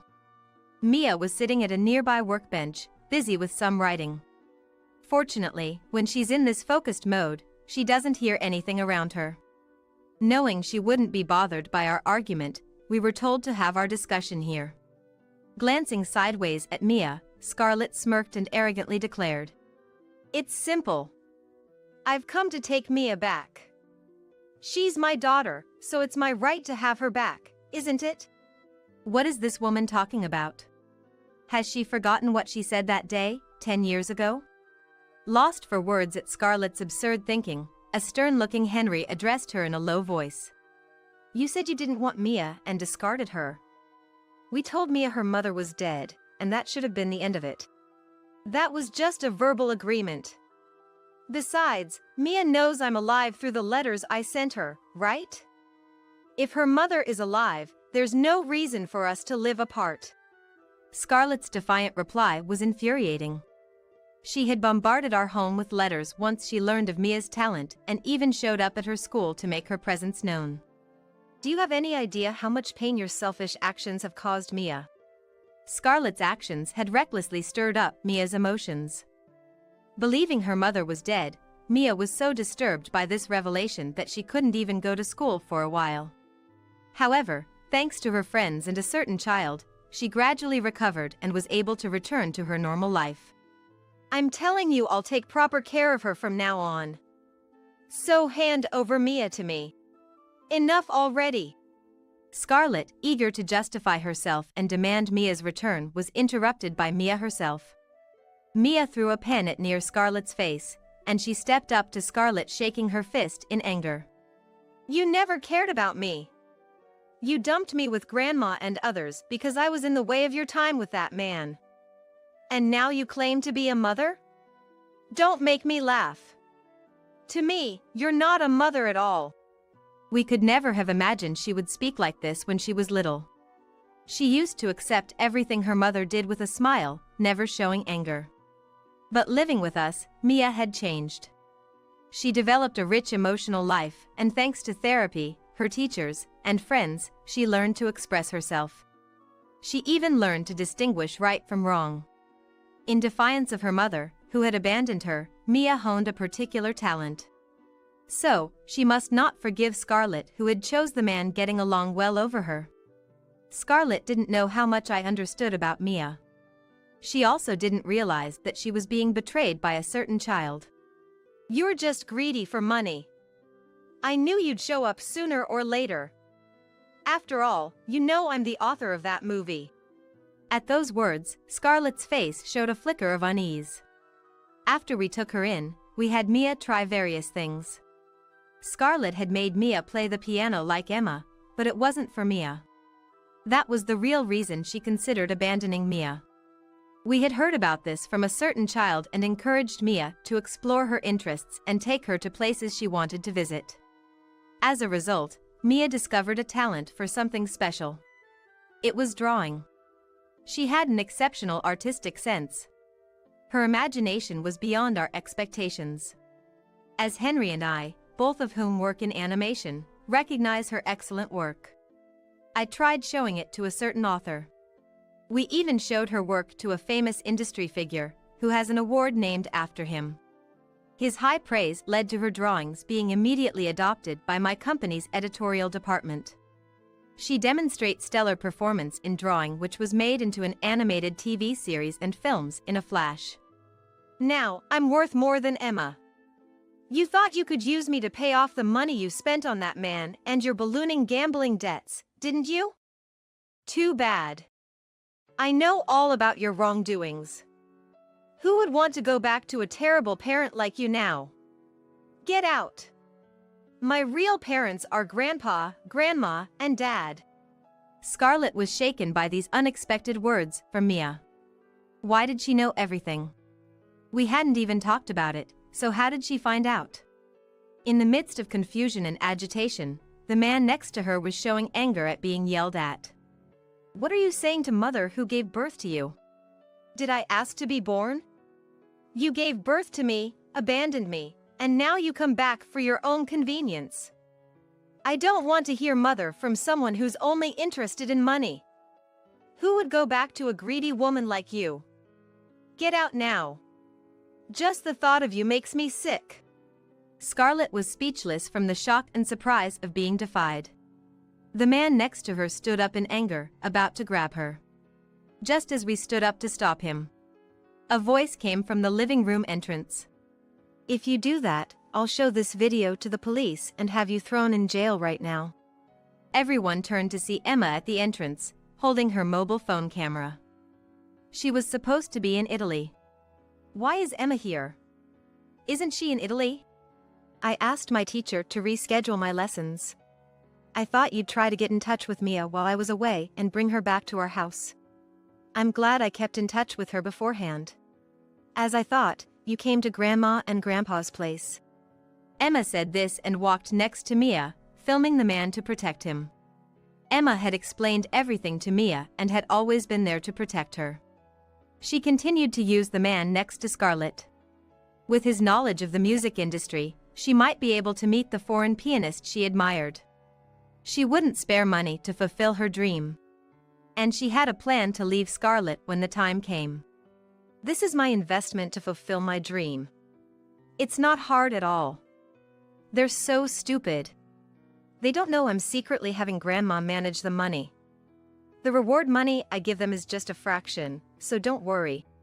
Emma, now a middle school student, began studying about money and law. She had grown up to be as knowledgeable as an adult, talking about her family situation at work and getting full support from the office. Thanks to that, Emma's bank account had enough savings to live on her own. She was finally ready for settling in Italy, which has been her long-cherished dream leaving Scarlett, so she talked to Mia about it in advance. I've been adopted by Grandma and Grandpa too. What? Scarlett was visibly confused by this unexpected turn of events. The man next to her hadn't anticipated this either. In a panic, he pressed Scarlett about what to do. After all the good times I've given you, you should be satisfied by now. I don't need trash like you around me as I become big. Emma and I have never considered you our mother, so rest assured. Don't ever show yourself to us again. We've already talked to Grandma and Grandpa about the adoption. All that's left is your consent, but we're prepared for a refusal and have already contacted a lawyer. I'm so happy to think I'll finally be able to live with Emma again. Well, I live in Italy, so we won't see each other often, but considering everything we've been through, it's easy, right? Now we can enjoy many things together again. Seeing them happy, I couldn't help but smile, and an infuriated Scarlett reached for my collar. You're the one! You filled Emma's head with nonsense. But Emma quickly turned her camera to Scarlett to protect her. Don't get the wrong idea. I made this proposal to Grandma and Grandpa on my own. You thought I was your ally, so you never suspected me. I always comforted you, didn't I? But I've never once thought of you as my mother. My parents are my deceased father, and Grandma and Grandpa, who still love us. Scarlett, who had never been defied by them before, looked like it was the end of the world. She sat down on the sofa in a daze, unable to accept reality. Mia has always longed for you. With Scarlett in such a pathetic state, I delivered the final blow. You rejected the love she repeatedly sought from her mother. You, drowned in men, have no right to call yourself a mother. I will take good care of Mia and Emma with Henry. Don't ever come near these kids again. You are no longer their family. Hearing this, Scarlett broke down in tears. She kept calling for Mia and Emma, but her pleas never reached them. As they asked to be kicked out, Henry turned Scarlett and the man away. If you persist, I'll call the police. At this threat, they left the house scared. Since then, Scarlett and the man visited several times, begging to have them returned. But their persistence disgusted Mia, and she reported them to the police. Under the anti-stalking law, they were forbidden to approach Mia, ensuring her safety. Thus, they successfully severed ties with Scarlett. Their lingering feelings cleared, Mia and Emma lived freely. Emma became a world-famous pianist, met her destiny in Italy, and now performs concerts worldwide with her violinist lover. As for Mia, her movie adaptation was a global hit, making her a popular creator. We've been involved in her works and now support her life as a united family. Trash housekeeper! Hurry up and prepare the meal! Instead of worrying about me as I collapsed from dizziness, my husband George shoved me away annoyingly and glared at me with irritation. As his attitude drained the color from my face, I slumped to the floor, leaning against it, while he started watching TV, ignoring me completely. Staring blankly at this unbelievable scene, someone suddenly appeared behind George, blurting out words of surprise to him. "Is that all you have to say?" Right after, George turned around to see who it was and his face turned pale with shock. "My name is Marie. I'm a 34-year-old housewife. I've been married to George, who is 5 years my senior, for almost 2 years now. These 2 years have been like living in hell." "What is this disgusting meal? Didn't you learn to cook from my mom?" For the first year of our marriage, I lived with his parents. It was, so to speak, training for marriage. George is an extreme mama's boy, and his mother, Catherine, was what you'd call a zealously educational mom. She was incredibly strict about manners, my rules. No talking back aloud. A perfect example of a parent whose behavior negatively influences their children. A woman should be this way, and it's only natural to respect your husband. A wife who can't prioritize her husband is just useless. Raised in such a family environment, George was looking for a wife like his mom, he murmured when we first got married. Unaware of all this, I was easily swayed by his sweet talk, resulting in a hellish marriage. "Marie, what I want for you is to be a devoted wife to George, supporting him.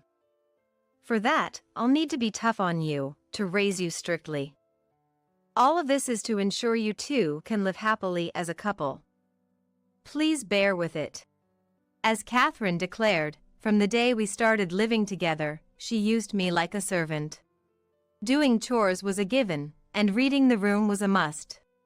I had to wake up earlier than anyone in the family, and I wasn't allowed to rest until I had sent everyone off to work. I had to start eating after everyone else and finish before them, or I'd be lectured for an hour. Any slight difference in taste would result in being verbally beaten by Catherine and George. They successfully trained me to be a wife who wouldn't dare defy her husband. Now, I'm scared to even express my opinion to him. If he comes home in a low mood, I spend the mealtime trembling in fear. What part of this is a harmonious family life? Now, I only have doubts, but back then, I was completely disheartened and didn't even have the energy to think about it. It's like you can't do any household chores properly. What has your mother taught you? At this rate, it would be easier to train a stray cat. About a week after starting to live in my in-laws' house, Catherine's true nature began to show, and from that moment on, I was subjected to daily sarcastic comments. Cleaning the hallway with a rag was the norm. Not a speck of dust or dirt was allowed. It was natural to serve homemade food to your husband. No matter how hard it was, cutting corners was not allowed. To top it off, I was told to do the laundry by hand. Even though there was a perfectly good drum washing machine right in front of me, I was not allowed to use it. For a housewife who has time on her hands, seeking convenience is outrageous. A housewife is supposed to suffer through hand pain. You're the first daughter-in-law I've seen who only learns to take it easy. While complaining loudly, Catherine effortlessly used the drum washing machine right in front of me. Unable to endure the overly harsh environment, I once cried to George for help, but he refused to listen to my concerns. How could you insult someone's mother like that? What kind of education did you receive to grow up into such a person? My family is perfect. Maybe it's your fault that mom has to discipline you so harshly? George never acknowledged any fault in his mother. Instead, he frequently misused the word discipline, as if he thought of me as no better than a dog or a cat. Mom is right. There's nothing wrong with what she says. It's like he's a follower. Completely brainwashed, he wouldn't even pretend to listen to me, settling everything with "it's all your fault." This was also reported to Catherine, and from the next day I was forced to go shopping on foot. I was not even allowed to use public transport for shopping trips, no matter how far. I had to walk everywhere. From now on, live your life in a dress. The disorder in your lifestyle stems from your behavior. Welcome your husband home in a dress. Eat all your meals standing up. I won't allow you to sit in a chair. The level of harassment I faced as his wife was beyond what could be dismissed with just a quaint word. I thought about running away, unable to endure any longer, but I had no parents, and my only sibling, my brother Tony, was married and living in India. I had nowhere and no one to turn to for help. I cried every day and night, gradually wearing down mentally. By the time we finished our marriage training and started living together, I was emaciated. I was drained physically and emotionally.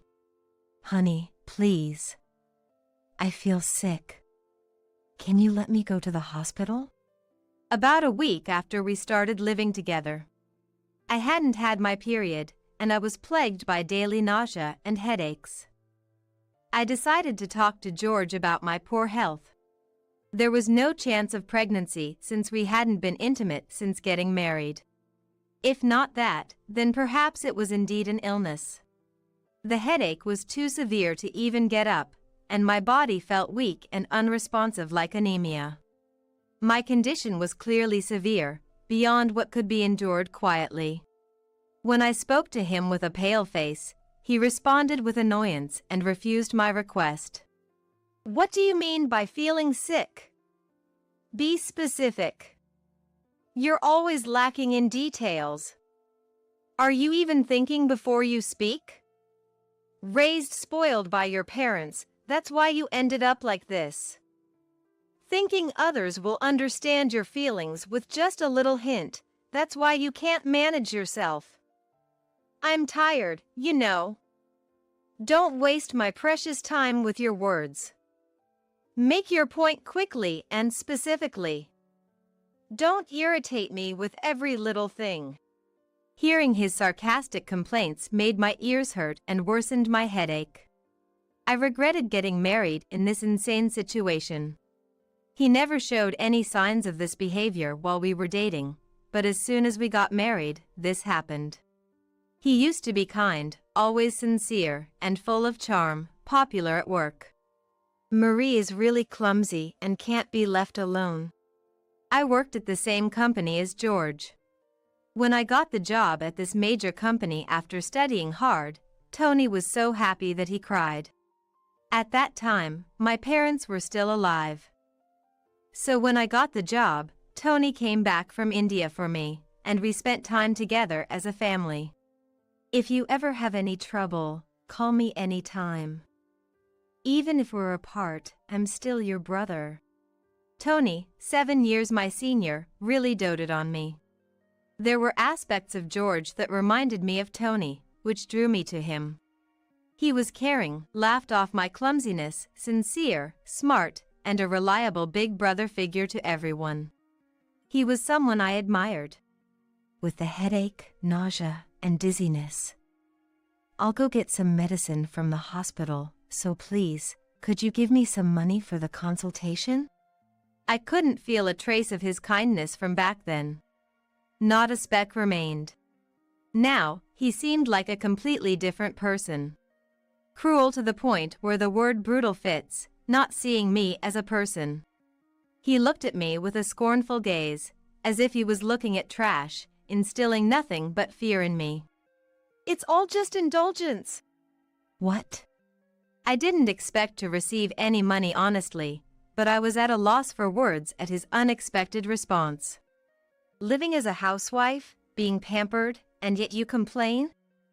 Where in your lifestyle do you find the cause for dizziness, nausea, headaches? It's all just excuses to avoid doing household chores. That's not. I didn't mean that. Not working outside, and you talk about headaches. That's laughable. Just take some over-the-counter medicine and get over it. I won't allow a waste of money. The household finances were entirely managed by George's salary. He confessed before we got married that he couldn't do anything around the house and wanted me to handle the household chores as a housewife. Don't worry about money. Whether we have 3 or 4 kids, I'll earn enough working outside. I want you to do what I can't."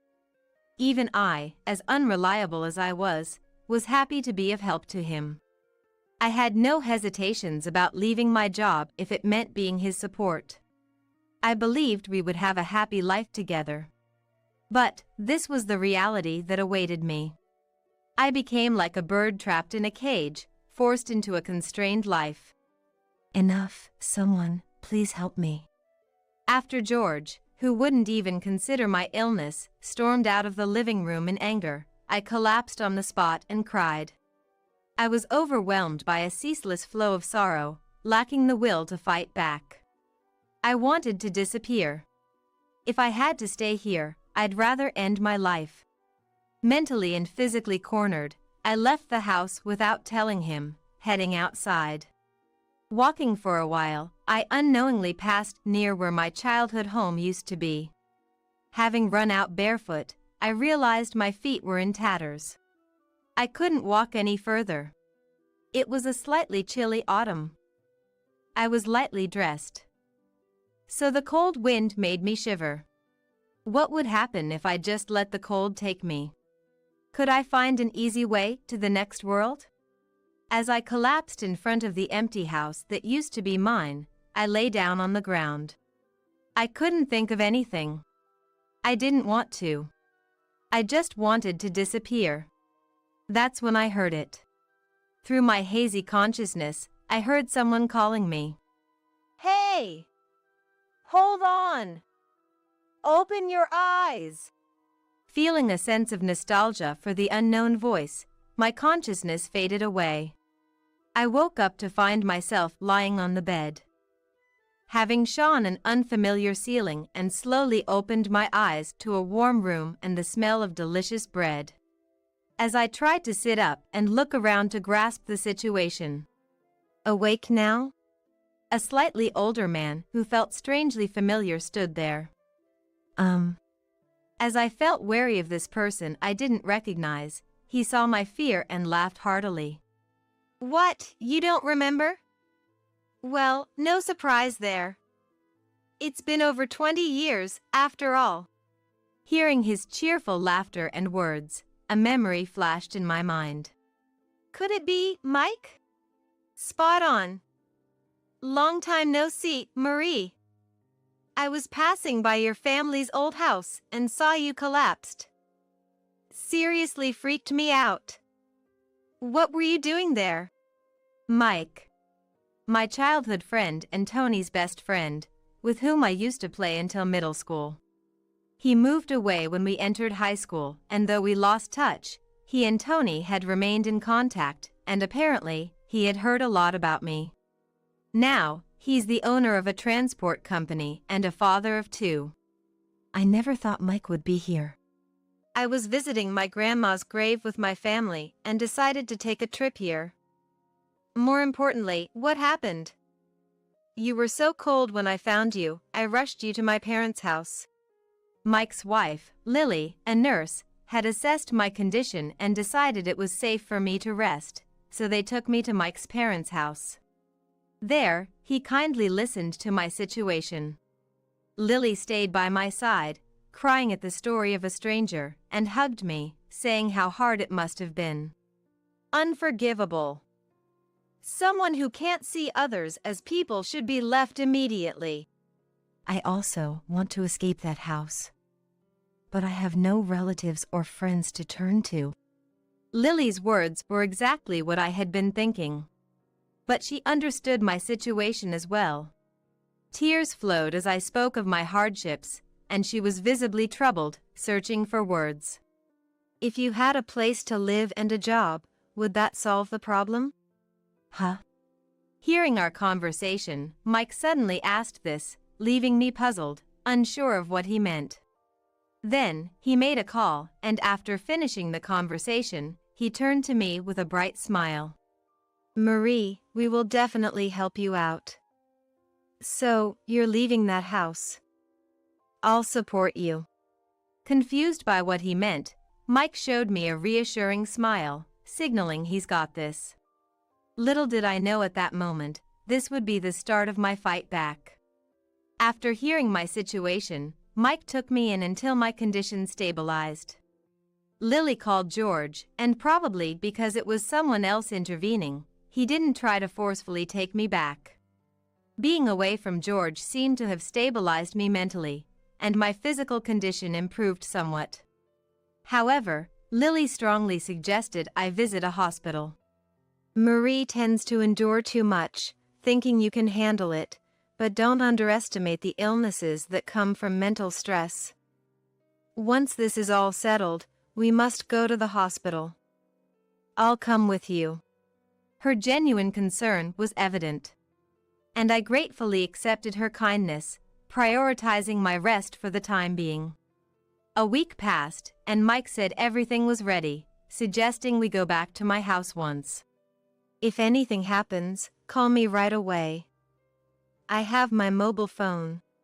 Mike, thank you for everything. Encouraged by his dependable words, I decided to return home. Mike accompanied me to the entrance, where George, flustered, welcomed us. Marie, are you okay? How's your health? Anything wrong? George, unlike his usual stern self, seemed to be playing the devoted husband, concerned for my well-being. His drastically changed demeanor filled me with fear. He hugged me as if to take me away from Mike, letting out a sigh of relief. Marie, I was wrong. I failed to empathize with your suffering, and I'm responsible for the pain I caused. I'm truly sorry. Thank you for coming back. Frozen by his unexpected words, I met Mike's gaze, who silently mouthed "Be strong" to me before discreetly leaving so as not to arouse George's suspicion. Once Mike was out of sight, George stepped back and, ruffling his hair in frustration, let out a big sigh. You know what you've done, right? His words, muttered with annoyance, froze me with fear. His tone was now cold, as if he was bothered by the inconvenience I brought. Hesitant to enter, George forcibly pulled me inside and roughly let go of my hand. Relying on some guy I don't even know. I never thought you were such a shameful woman. His hurtful words brought tears to my eyes. Despite my resolve to be strong upon returning, his gaze and harsh words made me tremble uncontrollably. I'm scared. I want to leave. It's too hard. As these thoughts swirled in my heart, my vision darkened with dizziness. As I leaned on him, about to fall, he pushed me away in disgust, spitting out words with annoyance. Stop with the act. I don't even want to touch someone as filthy as you. Pushed by him, I stumbled against the wall and collapsed in the hallway. Without a care for me, George turned on the TV, lounged on the sofa, and ordered me to do housework. Housekeeper, get the meal ready. Because of you, I haven't had a decent meal in a week. Cooking and laundry are all you're good for, so hurry up and get it done. Looking around, I saw piles of laundry and dishes left out. The house in complete disarray. I can't do this anymore. I can't go on with this person. I want a divorce. Just as I thought this, someone approached George from behind and spoke up. Is that all you have to say? Shocked by the familiar voice, George slowly turned around to see the person standing there, his face draining of color. Tony! Why are you here? There stood Tony, supposed to be in India, his presence bringing panic to George's face. Never mind that. What the hell have you been doing to my sister, huh? Tony's intimidating presence made George tremble with fear. Tony, who had been working in civil construction in India, had grown bigger and more robust since leaving the U.S. It was no surprise that George, with his slender frame, would be intimidated by Tony's approach. Especially considering Tony's disdain for people who behave inhumanely. George's actions were unforgivable in Tony's eyes, making his anger entirely justified. No, this is, well, I was just educating my wife or guiding her. Huh, I never knew that pushing a sick woman was part of educating your wife. George desperately tried to justify his actions. At that moment, Mike, who had supposedly left, peeked into the living room, flashing a refreshing smile and addressed George. What are you doing here? How did you get in? How? The door was unlocked. You have to check these things. Even with autolock, it won't work if the door isn't properly closed. What he pulled out was a thin handkerchief, stained as if it had been wedged in something. No way!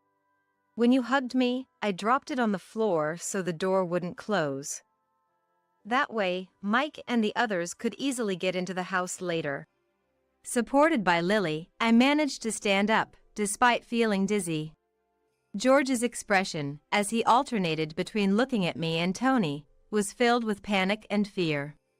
Realizing the trick Mike and I had used to enter and that this had been planned from the start left George in shock. He had always left security concerns to me, so it was clear he wouldn't have checked the lock himself, assuming the door would lock automatically.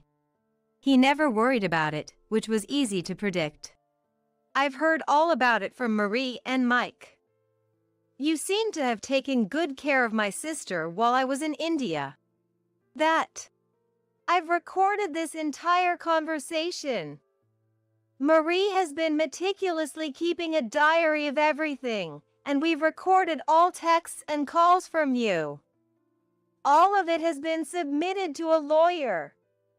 We'll be demanding compensation for everything, including Marie's health issues. From now on, you'll deal with a lawyer regarding the divorce. Don't you dare come near our family ever again. Everyone glared at George, protecting me and ensuring he had no allies. Tony spoke for me, preventing George's sweet words from swaying me. Hearing the word divorce, George became frantic, reaching out to cling to me. Wait. Please reconsider the divorce. I can't live without Marie. I need her to survive. George desperately tried to portray himself as pitiful. It was clear he needed me for various reasons, but his words no longer reached me. His true intention was to use me, to live comfortably at my expense, and to vent his frustrations on me. I knew what his sweet words really meant, and I wouldn't be fooled again. Mike and Tony bravely intervened to stop George's desperate attempts to win me back. From behind them, I finally voiced my long-suppressed feelings towards George with a coldness I had never shown before. With you, I never had a moment of happiness in our marriage. It was a daily struggle, thinking only of escaping. Who would want to stay in such a home? I want nothing to do with you from now on. Don't you dare come near me or my loved ones ever again. Perhaps because I had never shown my emotions like this before, George stopped resisting in shock. Overwhelmed by the reality before him, he collapsed, drained of all strength. Thus, I was finally freed from George's malevolence, and decided to move to India with Tony. After things settled down, I went straight to the hospital with Lily by my side, and was diagnosed with depression. Mike suggested that it would be best for my recovery to stay at his place for a while before starting a new life, and I gratefully accepted his offer. We're here for you. You can rely on us for anything.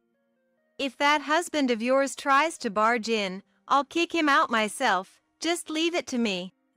Tony and I deeply appreciated their reassuring words and kindness. The reason for Tony's return to US was a call from Mike, who had been on the phone with Tony at that time, informing him of my situation and convincing him to come back immediately. Why didn't you rely on me? Although Tony scolded me upon his return, knowing I struggled to ask for help, he also apologized for not coming to check on me sooner in US and hugged me tightly, apologizing repeatedly. Thanks to Tony's quick actions in arranging a lawyer and accommodation, the situation was resolved smoothly.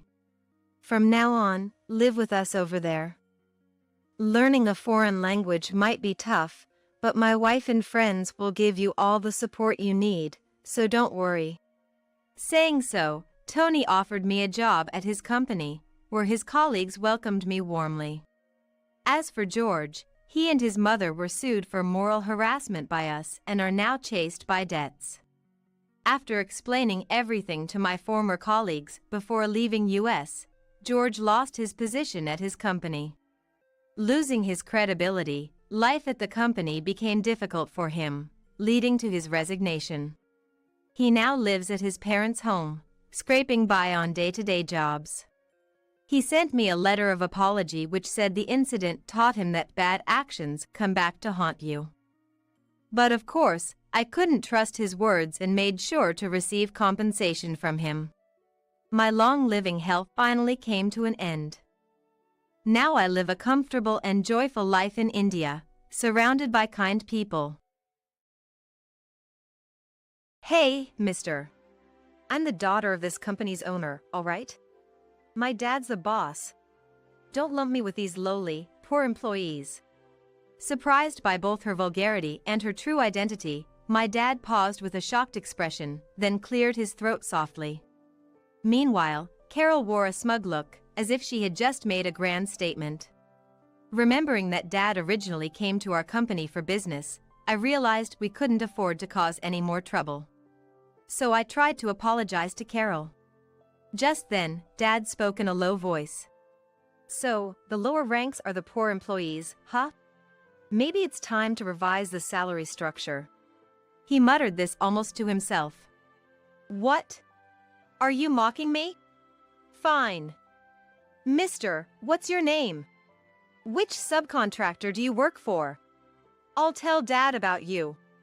It might just be your fault if the company goes under. Carol retorted. Dad, looking slightly puzzled, thought for a moment before breaking into a smile. Then, let's go say hello to the boss. Lenore and the others, come along. Everyone except Dad looked shocked, but he walked ahead.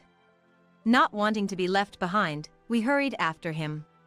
My name is Lenore. I'm a hardworking 28-year-old. The company I work for is quite large, and I work tirelessly every day. My dad, concerned about me, contacts me once a week, but I always reply with, "Don't worry." Trying to reassure him, almost forcibly. His concern is probably because he wants to recruit me to his company. 7 years ago, when I was still a college student, I was busy with job hunting every day to secure a job offer.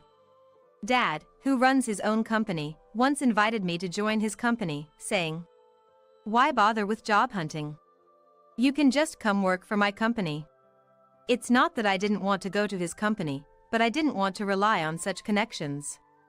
I wanted to succeed on my own merit. And I wanted to work alongside him, as an equal, once I was fully competent at my job. I explained this and persuaded him. Reluctantly, he agreed, and I joined my current company. It's been 6 years since I started working here. Now, I have more responsibilities, and I even have subordinates. And it's our busy season. It's not uncommon for our department heads to be absent from the office for an entire day during this time, and sometimes I can't even sit at my desk for more than 30 minutes. We're that busy. I don't have the luxury of constantly worrying about Dad's feelings. Today, I've been bustling around the office since morning. Even amidst the rush, a shrill voice caught my ear as I passed by a meeting room, prompting me to stop. The door was slightly ajar, and peering inside, I saw a woman with a tray bowing her head before another woman who sat arrogantly, berating her. How many times do I have to tell you? I don't like coffee, I want Coke. It seemed the employee had brought the wrong beverage. The angry woman looked younger than me, but whose guest was she? A frequent complainer, perhaps? It's disgraceful to fuss over complimentary beverages. I wondered what her parents would think. Just as I was about to open the door and intervene. Ah, there she goes again. I heard a voice behind me. Turning around, I saw my colleague Sissy peeking into the room. You scared me. Don't just start talking out of nowhere. I chided her in a whisper, careful not to be overheard. Sorry, but it's unexpected to see you peeking, Lenore, she said with a mischievous grin. Sissy is only a year younger than me, even though she's my subordinate. We get along well and often go out for drinks. Professionally, she's my subordinate, but in our private lives, we're like friends. I wasn't peeking. By the way, Sissy, do you know who that woman is? I asked. Oh, she's quite notorious around here, Sissy replied with a slight smirk. That's Carol, the boss's only daughter. His daughter? But why is she here? I inquired, puzzled. She occasionally comes to play around like this, throwing her weight around with the staff. No one dares to contradict her because she's the boss's daughter. As Sissy explained, Carol continued to berate the employee. Go buy me a Coke. What's your name? I'll tell Dad, she shouted. I want to help that employee, my colleague, but I hesitated. Let's get back to work for now, Lenore, Sissy suggested. Poor thing, we don't keep Coke for guests. Sissy gently closed the meeting room door, holding the handle that I was gripping. She enjoys bossing the staff around like this. She never actually reports anyone. Last week, it was ginger ale. You have work to do, Lenore. She's not worth your time. Her words reminded me of the tasks I had to complete. Sissy, are you free now? Want to come to the warehouse with me? Sure. I was actually looking for you. I have some business there too. We left the meeting room, the shouts still echoing, with heavy hearts. Why does Carol come here to play? She should be having fun with friends. She looks college-aged. I pondered aloud while checking inventory in the warehouse. Apparently, she's joining the company next year. She's been visiting frequently for that. You'd think she'd rather be with friends, but she doesn't seem to have many, Sissy commented. True. I mused, feeling uneasy about Carol. Shouldn't she value the employees who support her family's business? Especially since they'll be her coworkers and supervisors next year? It's not right to treat them as mere playthings. Does she not realize she's embarrassing her parents? As I pondered these things, the pressure of my pen on the inventory notes inadvertently grew stronger. Noticing this, Sissy glanced at my notes. I get why you're angry, Lenore. She's exactly the type of person you dislike the most, she said with a wry smile. That's true, but what really irks me is the boss and the executives who say nothing. They should reprimand her for such behavior. Apparently, she's an overindulged child, born late in her father's life, Sissy explained with a gentle smile, easing me back into work mode. Thanks to her, I managed to finish the warehouse work surprisingly quickly. Exhausted from the day, I was heading home when my mobile phone rang. It was a message from Dad. Lenore, I'm coming to your company tomorrow for a business deal. If you're free, I'd like to see you. I was surprised. Dad was visiting my office? The company I work for is in the same industry as his company, and I knew they were connected, but it was the first time he had shown his face at my company in the 6 years I've been working there. I hoped to see him, but it really depended on timing, so I just replied, "If I'm free, I'll come and see you. Let me know." And then closed the message. The next day, my office was busy, but things started to calm down by lunchtime. While eating, I received a message from Dad. "I'll be at your company soon." I checked the time and decided to wait for him outside. As I got up, Sissy, sitting next to me, asked, "Where are you rushing off to, Lenore? It's still lunch break." "Oh, my dad is visiting the office today. I thought I'd go say hi since it's been a while." "What? Can I come too, just to greet him?" she asked excitedly. "Sure, let's go together," I agreed. Sissy followed me, checking her reflection in the window and fixing her hair. I was pleased to have such an eager subordinate. while Sissy and I waited for my dad at the entrance. Is that him? She suddenly pointed to a taxi. I shook my head. Steve would have driven his own car rather than take a taxi. As we looked in the opposite direction, a shrill voice called out, "Nice of you to meet me here." I pretended not to hear, but Sissy made a disgusted face as if to say this is the worst. "Hey, you over there, where are you looking? I'm right here." I turned around, frustrated. And there was Carol. She was dressed inappropriately for the office, in a flouncy miniskirt and casual t-shirt, clacking her heels as she walked towards us. "Excuse me, but you're mistaken. We're waiting for someone else here," I said, looking away again. In an ear-piercing tone, Carol shouted, "What's with that attitude? Aren't you an employee here? Apologize right now." Sissy looked at me with a panicked expression. "Yes, I'm an employee. But why should I apologize?" I responded calmly. "What?" Carol seemed even more incensed by this. "You, a lowly employee, think you can talk to me like that? Really, old lady?" "Well, a company needs its lowly employees, doesn't it? And for your information, I'm only 28, not an old lady." Carol burst into laughter at my reply. 28? You look much older. Is it hard being poor?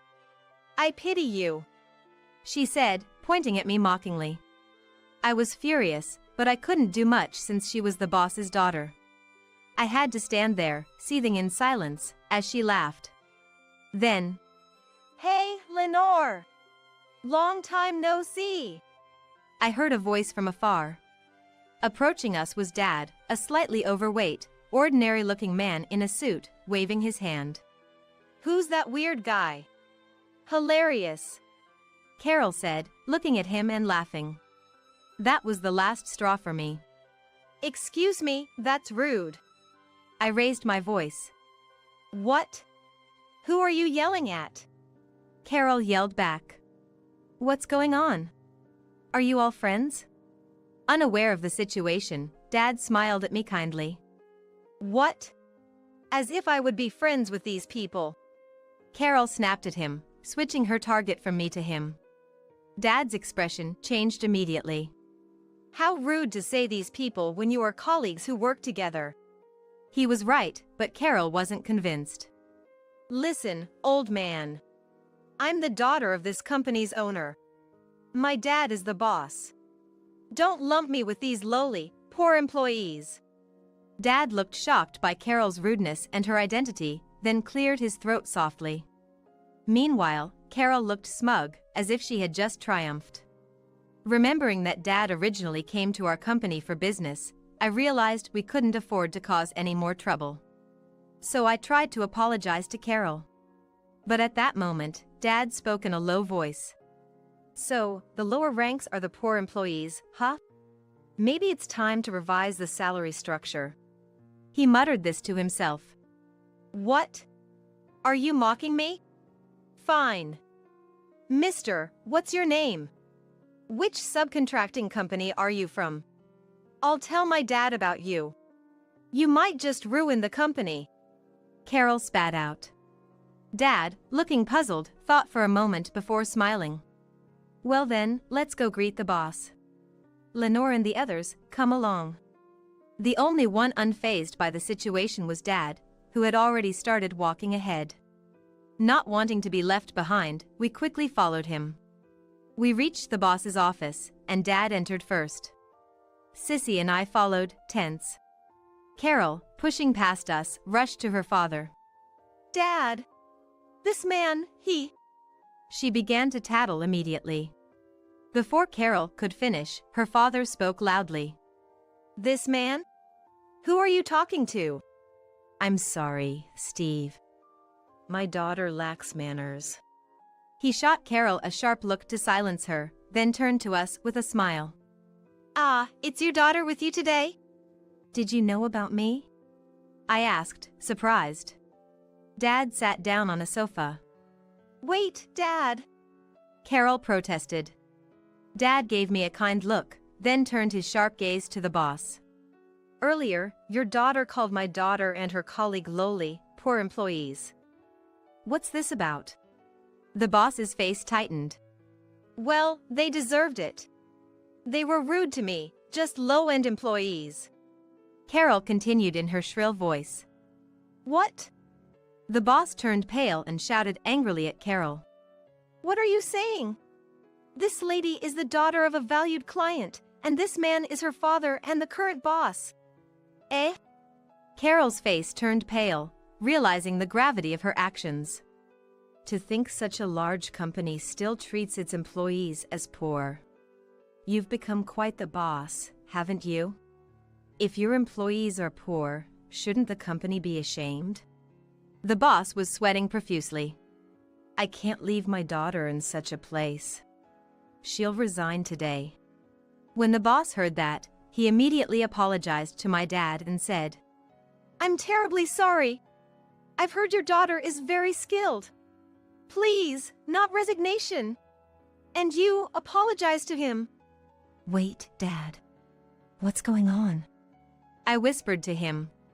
I had let the boss know that you were employed here, to look out for you. As I knew that you don't like the preferential treatment, I told him just to keep an eye out. Ignoring the boss and his daughter, Steve explained kindly.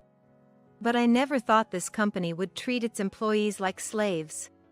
Lenore, you can quit now. You've done well here for 6 years. Come work for me. That's sudden. I can't just leave in the middle of the busy season.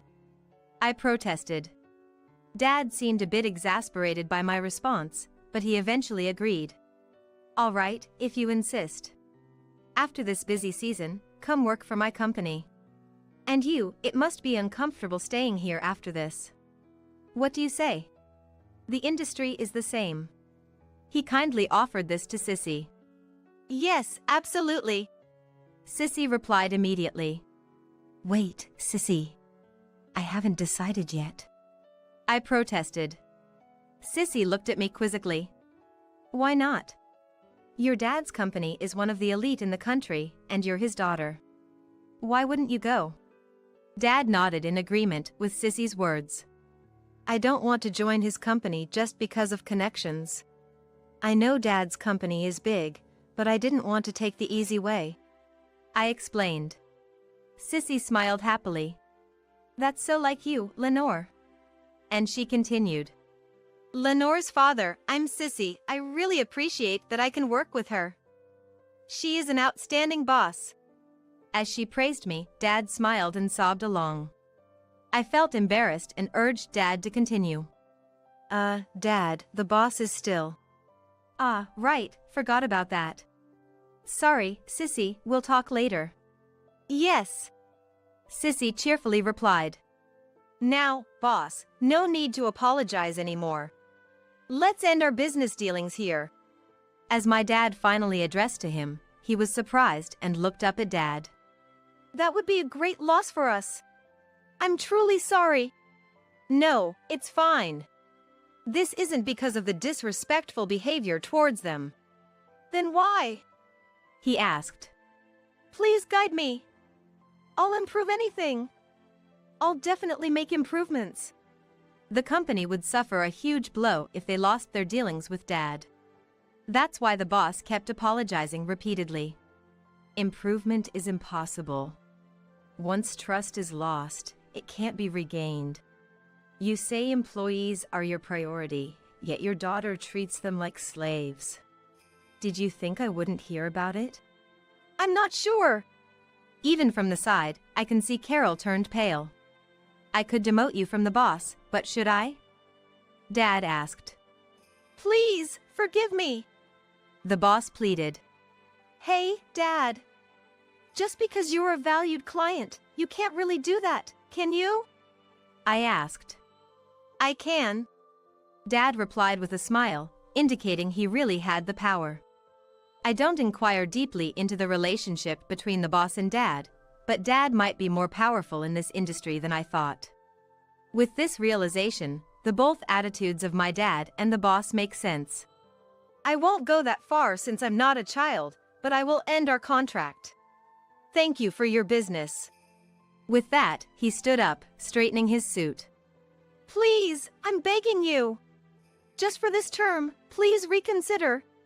How about a promotion for your daughter? No, a raise. She can even become an executive right now. Dad! ! But you said I would start from manager because of how it looks to others. An immediate promotion to executive is impossible. At that moment, my dad's look at the two changed to one of disdain. And the boss's pleading eyes were fixed squarely on Carol. Despite this, Carol still seemed dissatisfied with the difference between what her father had said about my position and her own treatment. I almost felt sorry for the boss with such an oblivious daughter. But I had reached my limit and couldn't hold back anymore.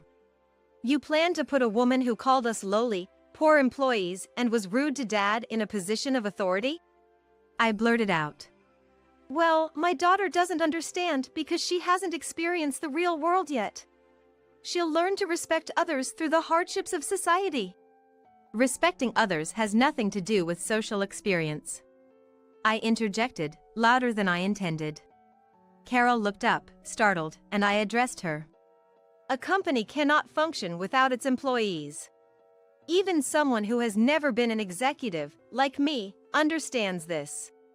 But you don't. Why? How would I know that? Carol seemed genuinely clueless. Do you think being a daughter of privilege puts you above others? Of course. I'm from a different upbringing. It's not my decision, it's God's. To Carol's nonsensical reply, I forced a smile. Then, as the daughter of this company's boss, I'm higher than you, right? You'll listen to me? My smile was apparently so frightening that Sissy later told me it scared Carol, whose composure vanished. Fine, what do you want? This company is not your playground. If you want to play, go find your college friends. Carol hung her head in shame, her face flushed. Sissy quietly applauded me. Well said. That's my daughter. Dad laughed heartily. After that, Sissy and I spent a hectic month at work. But the second half of the busy season was unexpectedly calm. Each time our supervisors and colleagues looked puzzled, Sissy and I exchanged knowing smiles. A month later, Sissy and I resigned and joined my dad's company. Our previous company began to decline drastically. Rumors quickly spread that the abrupt termination of the contract with a major firm was to blame, prompting other companies to reconsider their dealings. Sales plummeted by 40%, most employees started job hunting, and the company's decline accelerated. The general meeting decided the crisis was due to the boss's fault, and he was ousted. His brother is now trying to rebuild the company. According to Dad, this brother is well respected. The company might be reborn into something better.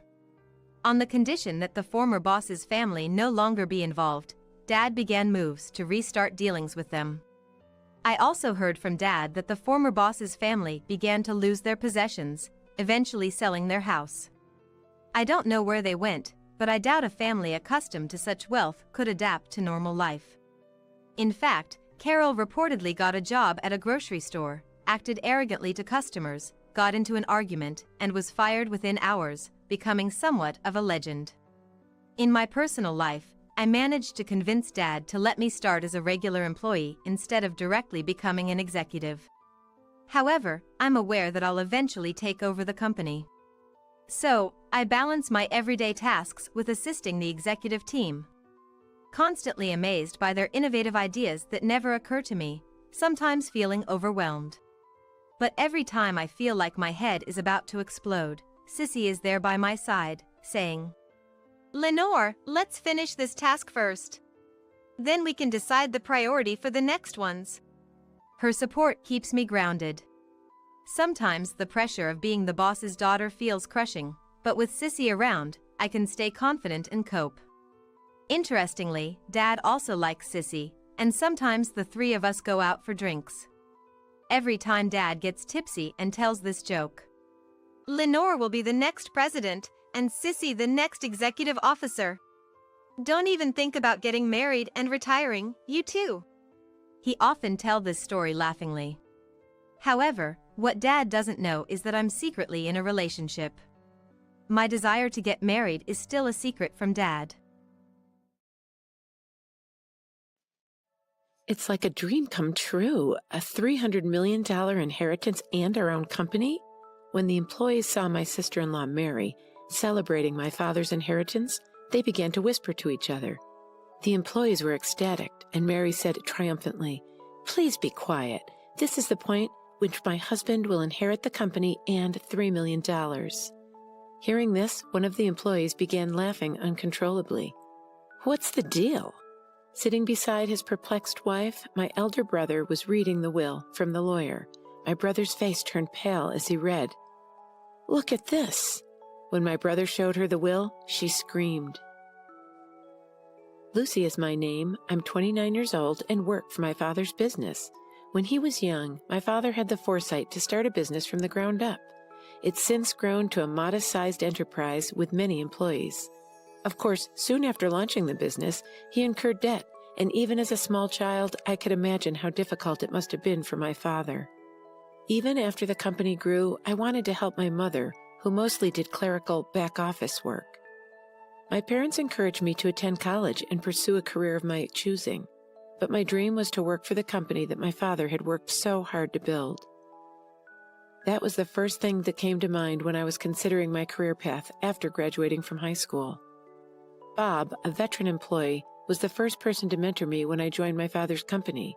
Bob patiently taught me the fundamentals of business without looking at me through the lens of being the president's daughter. I was able to learn more about the company thanks to Bob. On the other hand, my brother Tom, who's just 2 years older, went to college to study management. From a young age, he was proud to tell his college friends that his father was running a business and that he would eventually take over the business. Tom's friends would ask, "What are your plans after you graduate from college, Tom? Don't you have to look for work?" "I don't need to look for work because I'll be working for my father's company. I'll eventually be the company's president, so I'll take my time gaining management experience until then." "So you're going to be the next president of the company? Then your life will be safe and secure. I'm jealous of you." One of Tom's friends remarked, "Tom, you have a younger sister as well. Isn't there going to be a fight over who's the successor?" "Younger sister? I do, but she's a high school graduate and a simple person." "That's something you say a lot." "She appears to be doing some behind-the-scenes work for the company. If I become president, I'll keep her on as long as she listens to me." My brother was blowing money and fooling around under the guise of gaining experience as a business manager. He knew that if he behaved well, his friends would flock to him.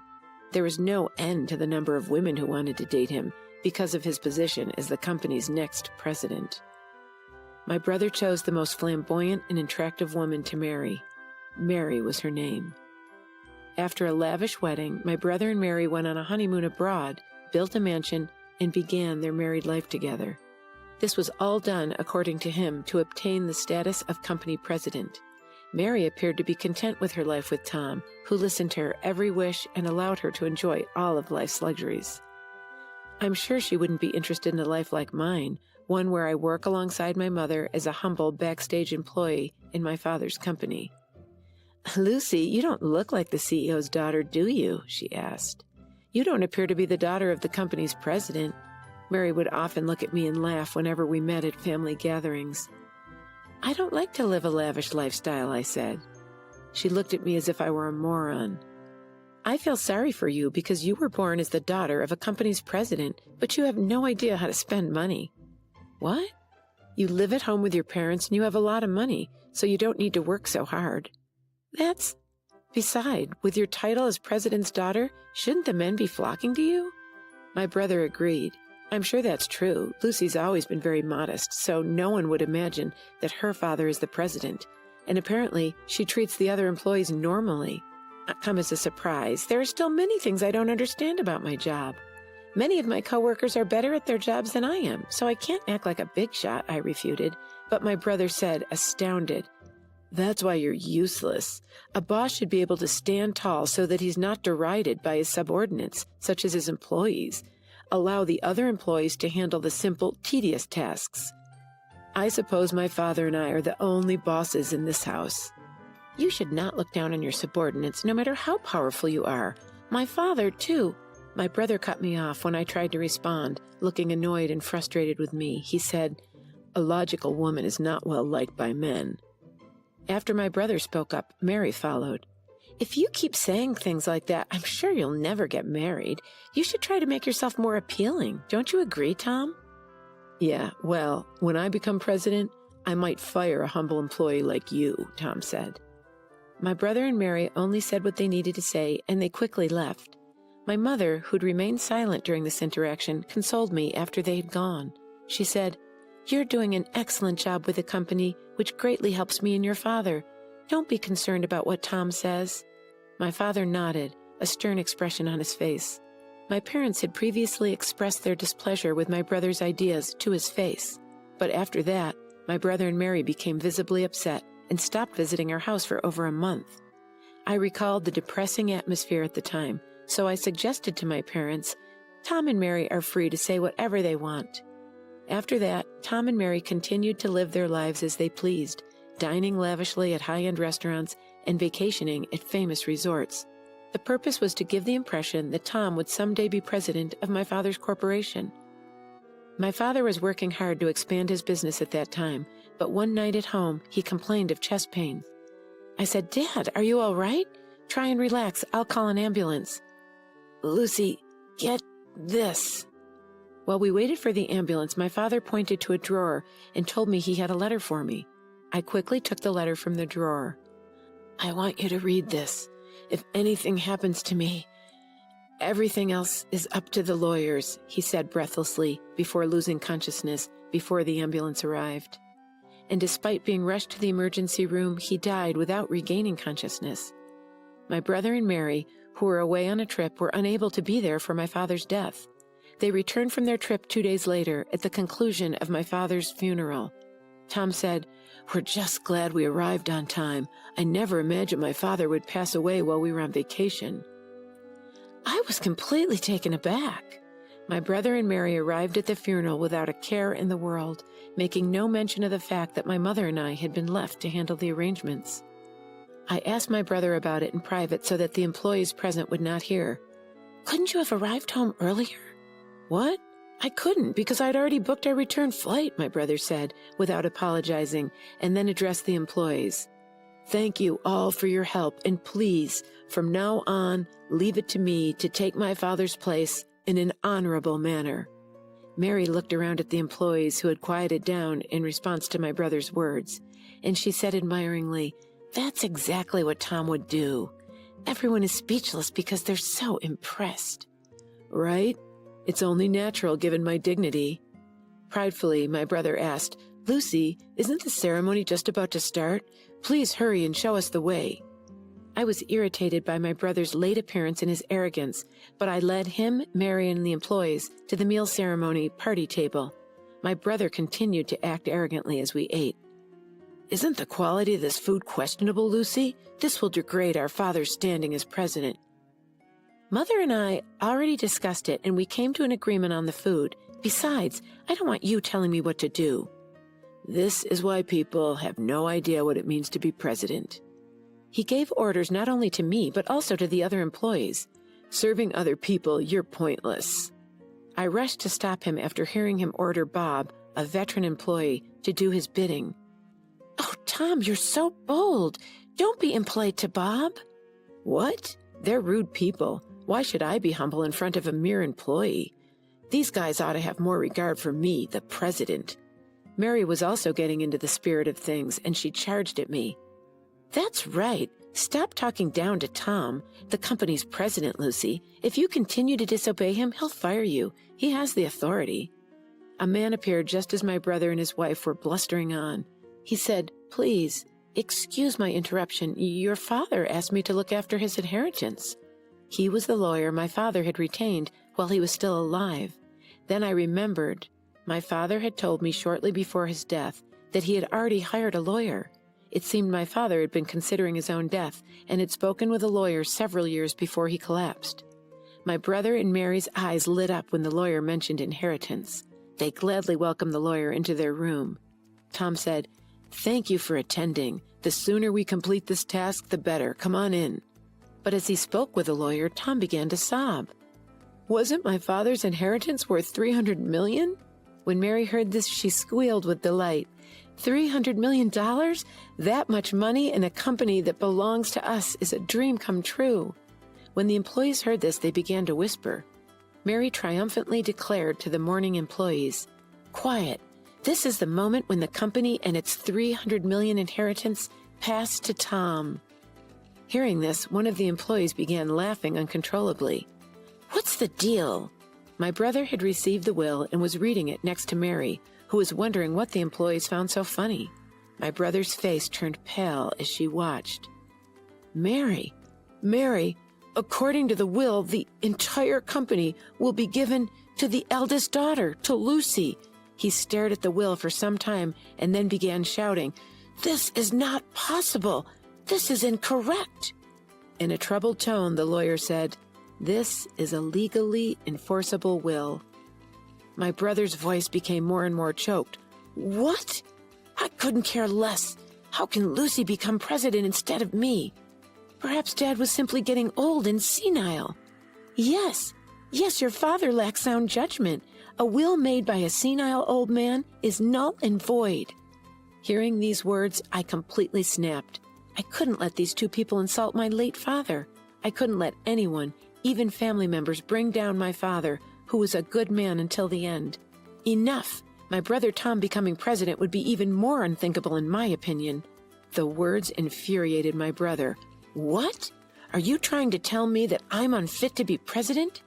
I responded without hesitation. "You are correct. How can you be president of this company if you've never even helped it?" "Don't be a moron. Mary and I even built a house fit for a president, and we went to great lengths to make me look the part. Do you mean building a mansion unsuitable for a man of your stature or eating at fancy restaurants? That's not good for business. It's only money. After all, didn't Father cover the majority of the costs for the new house and extravaganza?" "How in the world would you know that?" "Just before he died, Dad left me a letter. In the letter, he detailed all the money he had spent on you and stated it would be given to you in a gift during his lifetime. As a result, your share of the estate is practically nothing."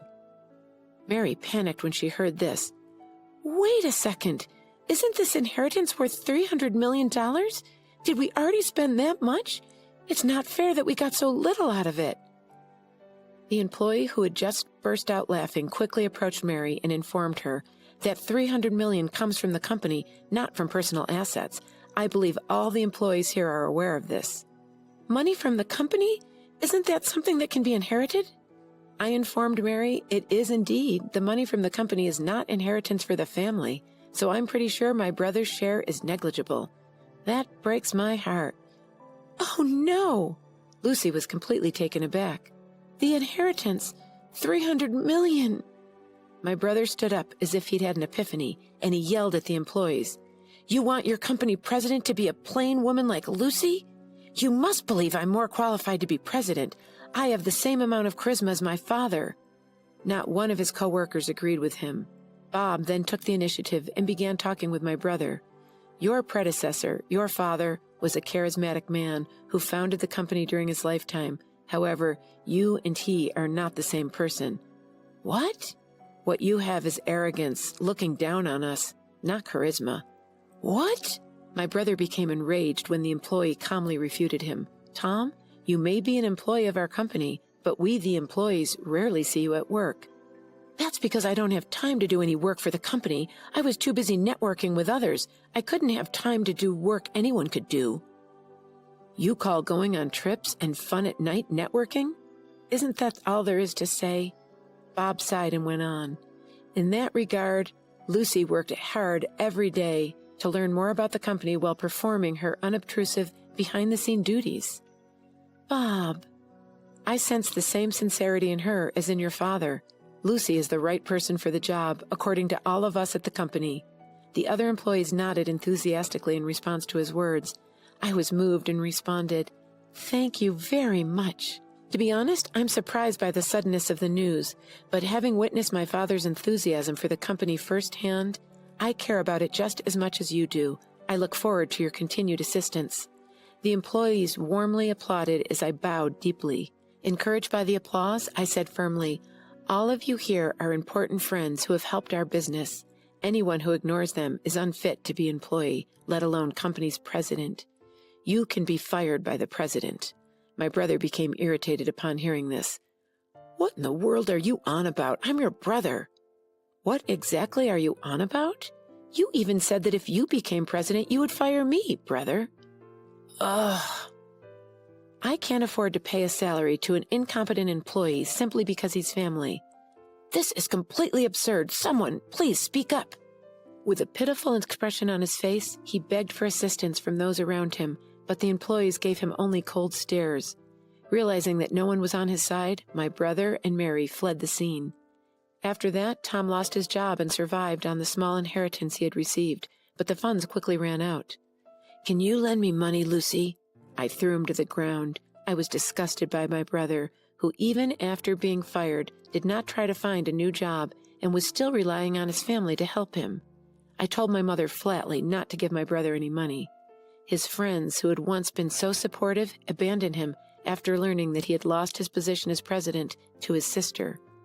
When Mary married my brother, she had been planning to be the wife of the company president, and not a single one of her friends seemed to sympathize with her. When their living expenses became unsustainable, my brother and his wife decided to sell their mansion. The money from selling their house may have allowed my brother and his wife to relax and resume their previous lifestyle. However, without any income, my brother and his wife's savings quickly ran out. When they had nothing left to sell, they could no longer pay their living expenses. When they finally decided to give up and work, no one would hire them because they had never worked a day in their lives. Tom was eventually able to find a part-time job at a convenience store. Now he is working at a convenience store, a job he is unfamiliar with, and has been told that his work is inadequate by other part-time employees who are much younger than he is. Mary, too, can no longer be a full-time housewife like she used to be. She has joined the part-time housewives she used to mock, and she now works as a cashier at a supermarket from morning to night for a low monthly salary. I, on the other hand, am using what I've learned from my behind-the-scenes work to help the company. Bob and the other employees have been working with me, and the company has been steadily growing. My brother's case may have actually strengthened employee unity. I vowed to continue working with my mother to grow the business in order to bring more joy to my Father in heaven.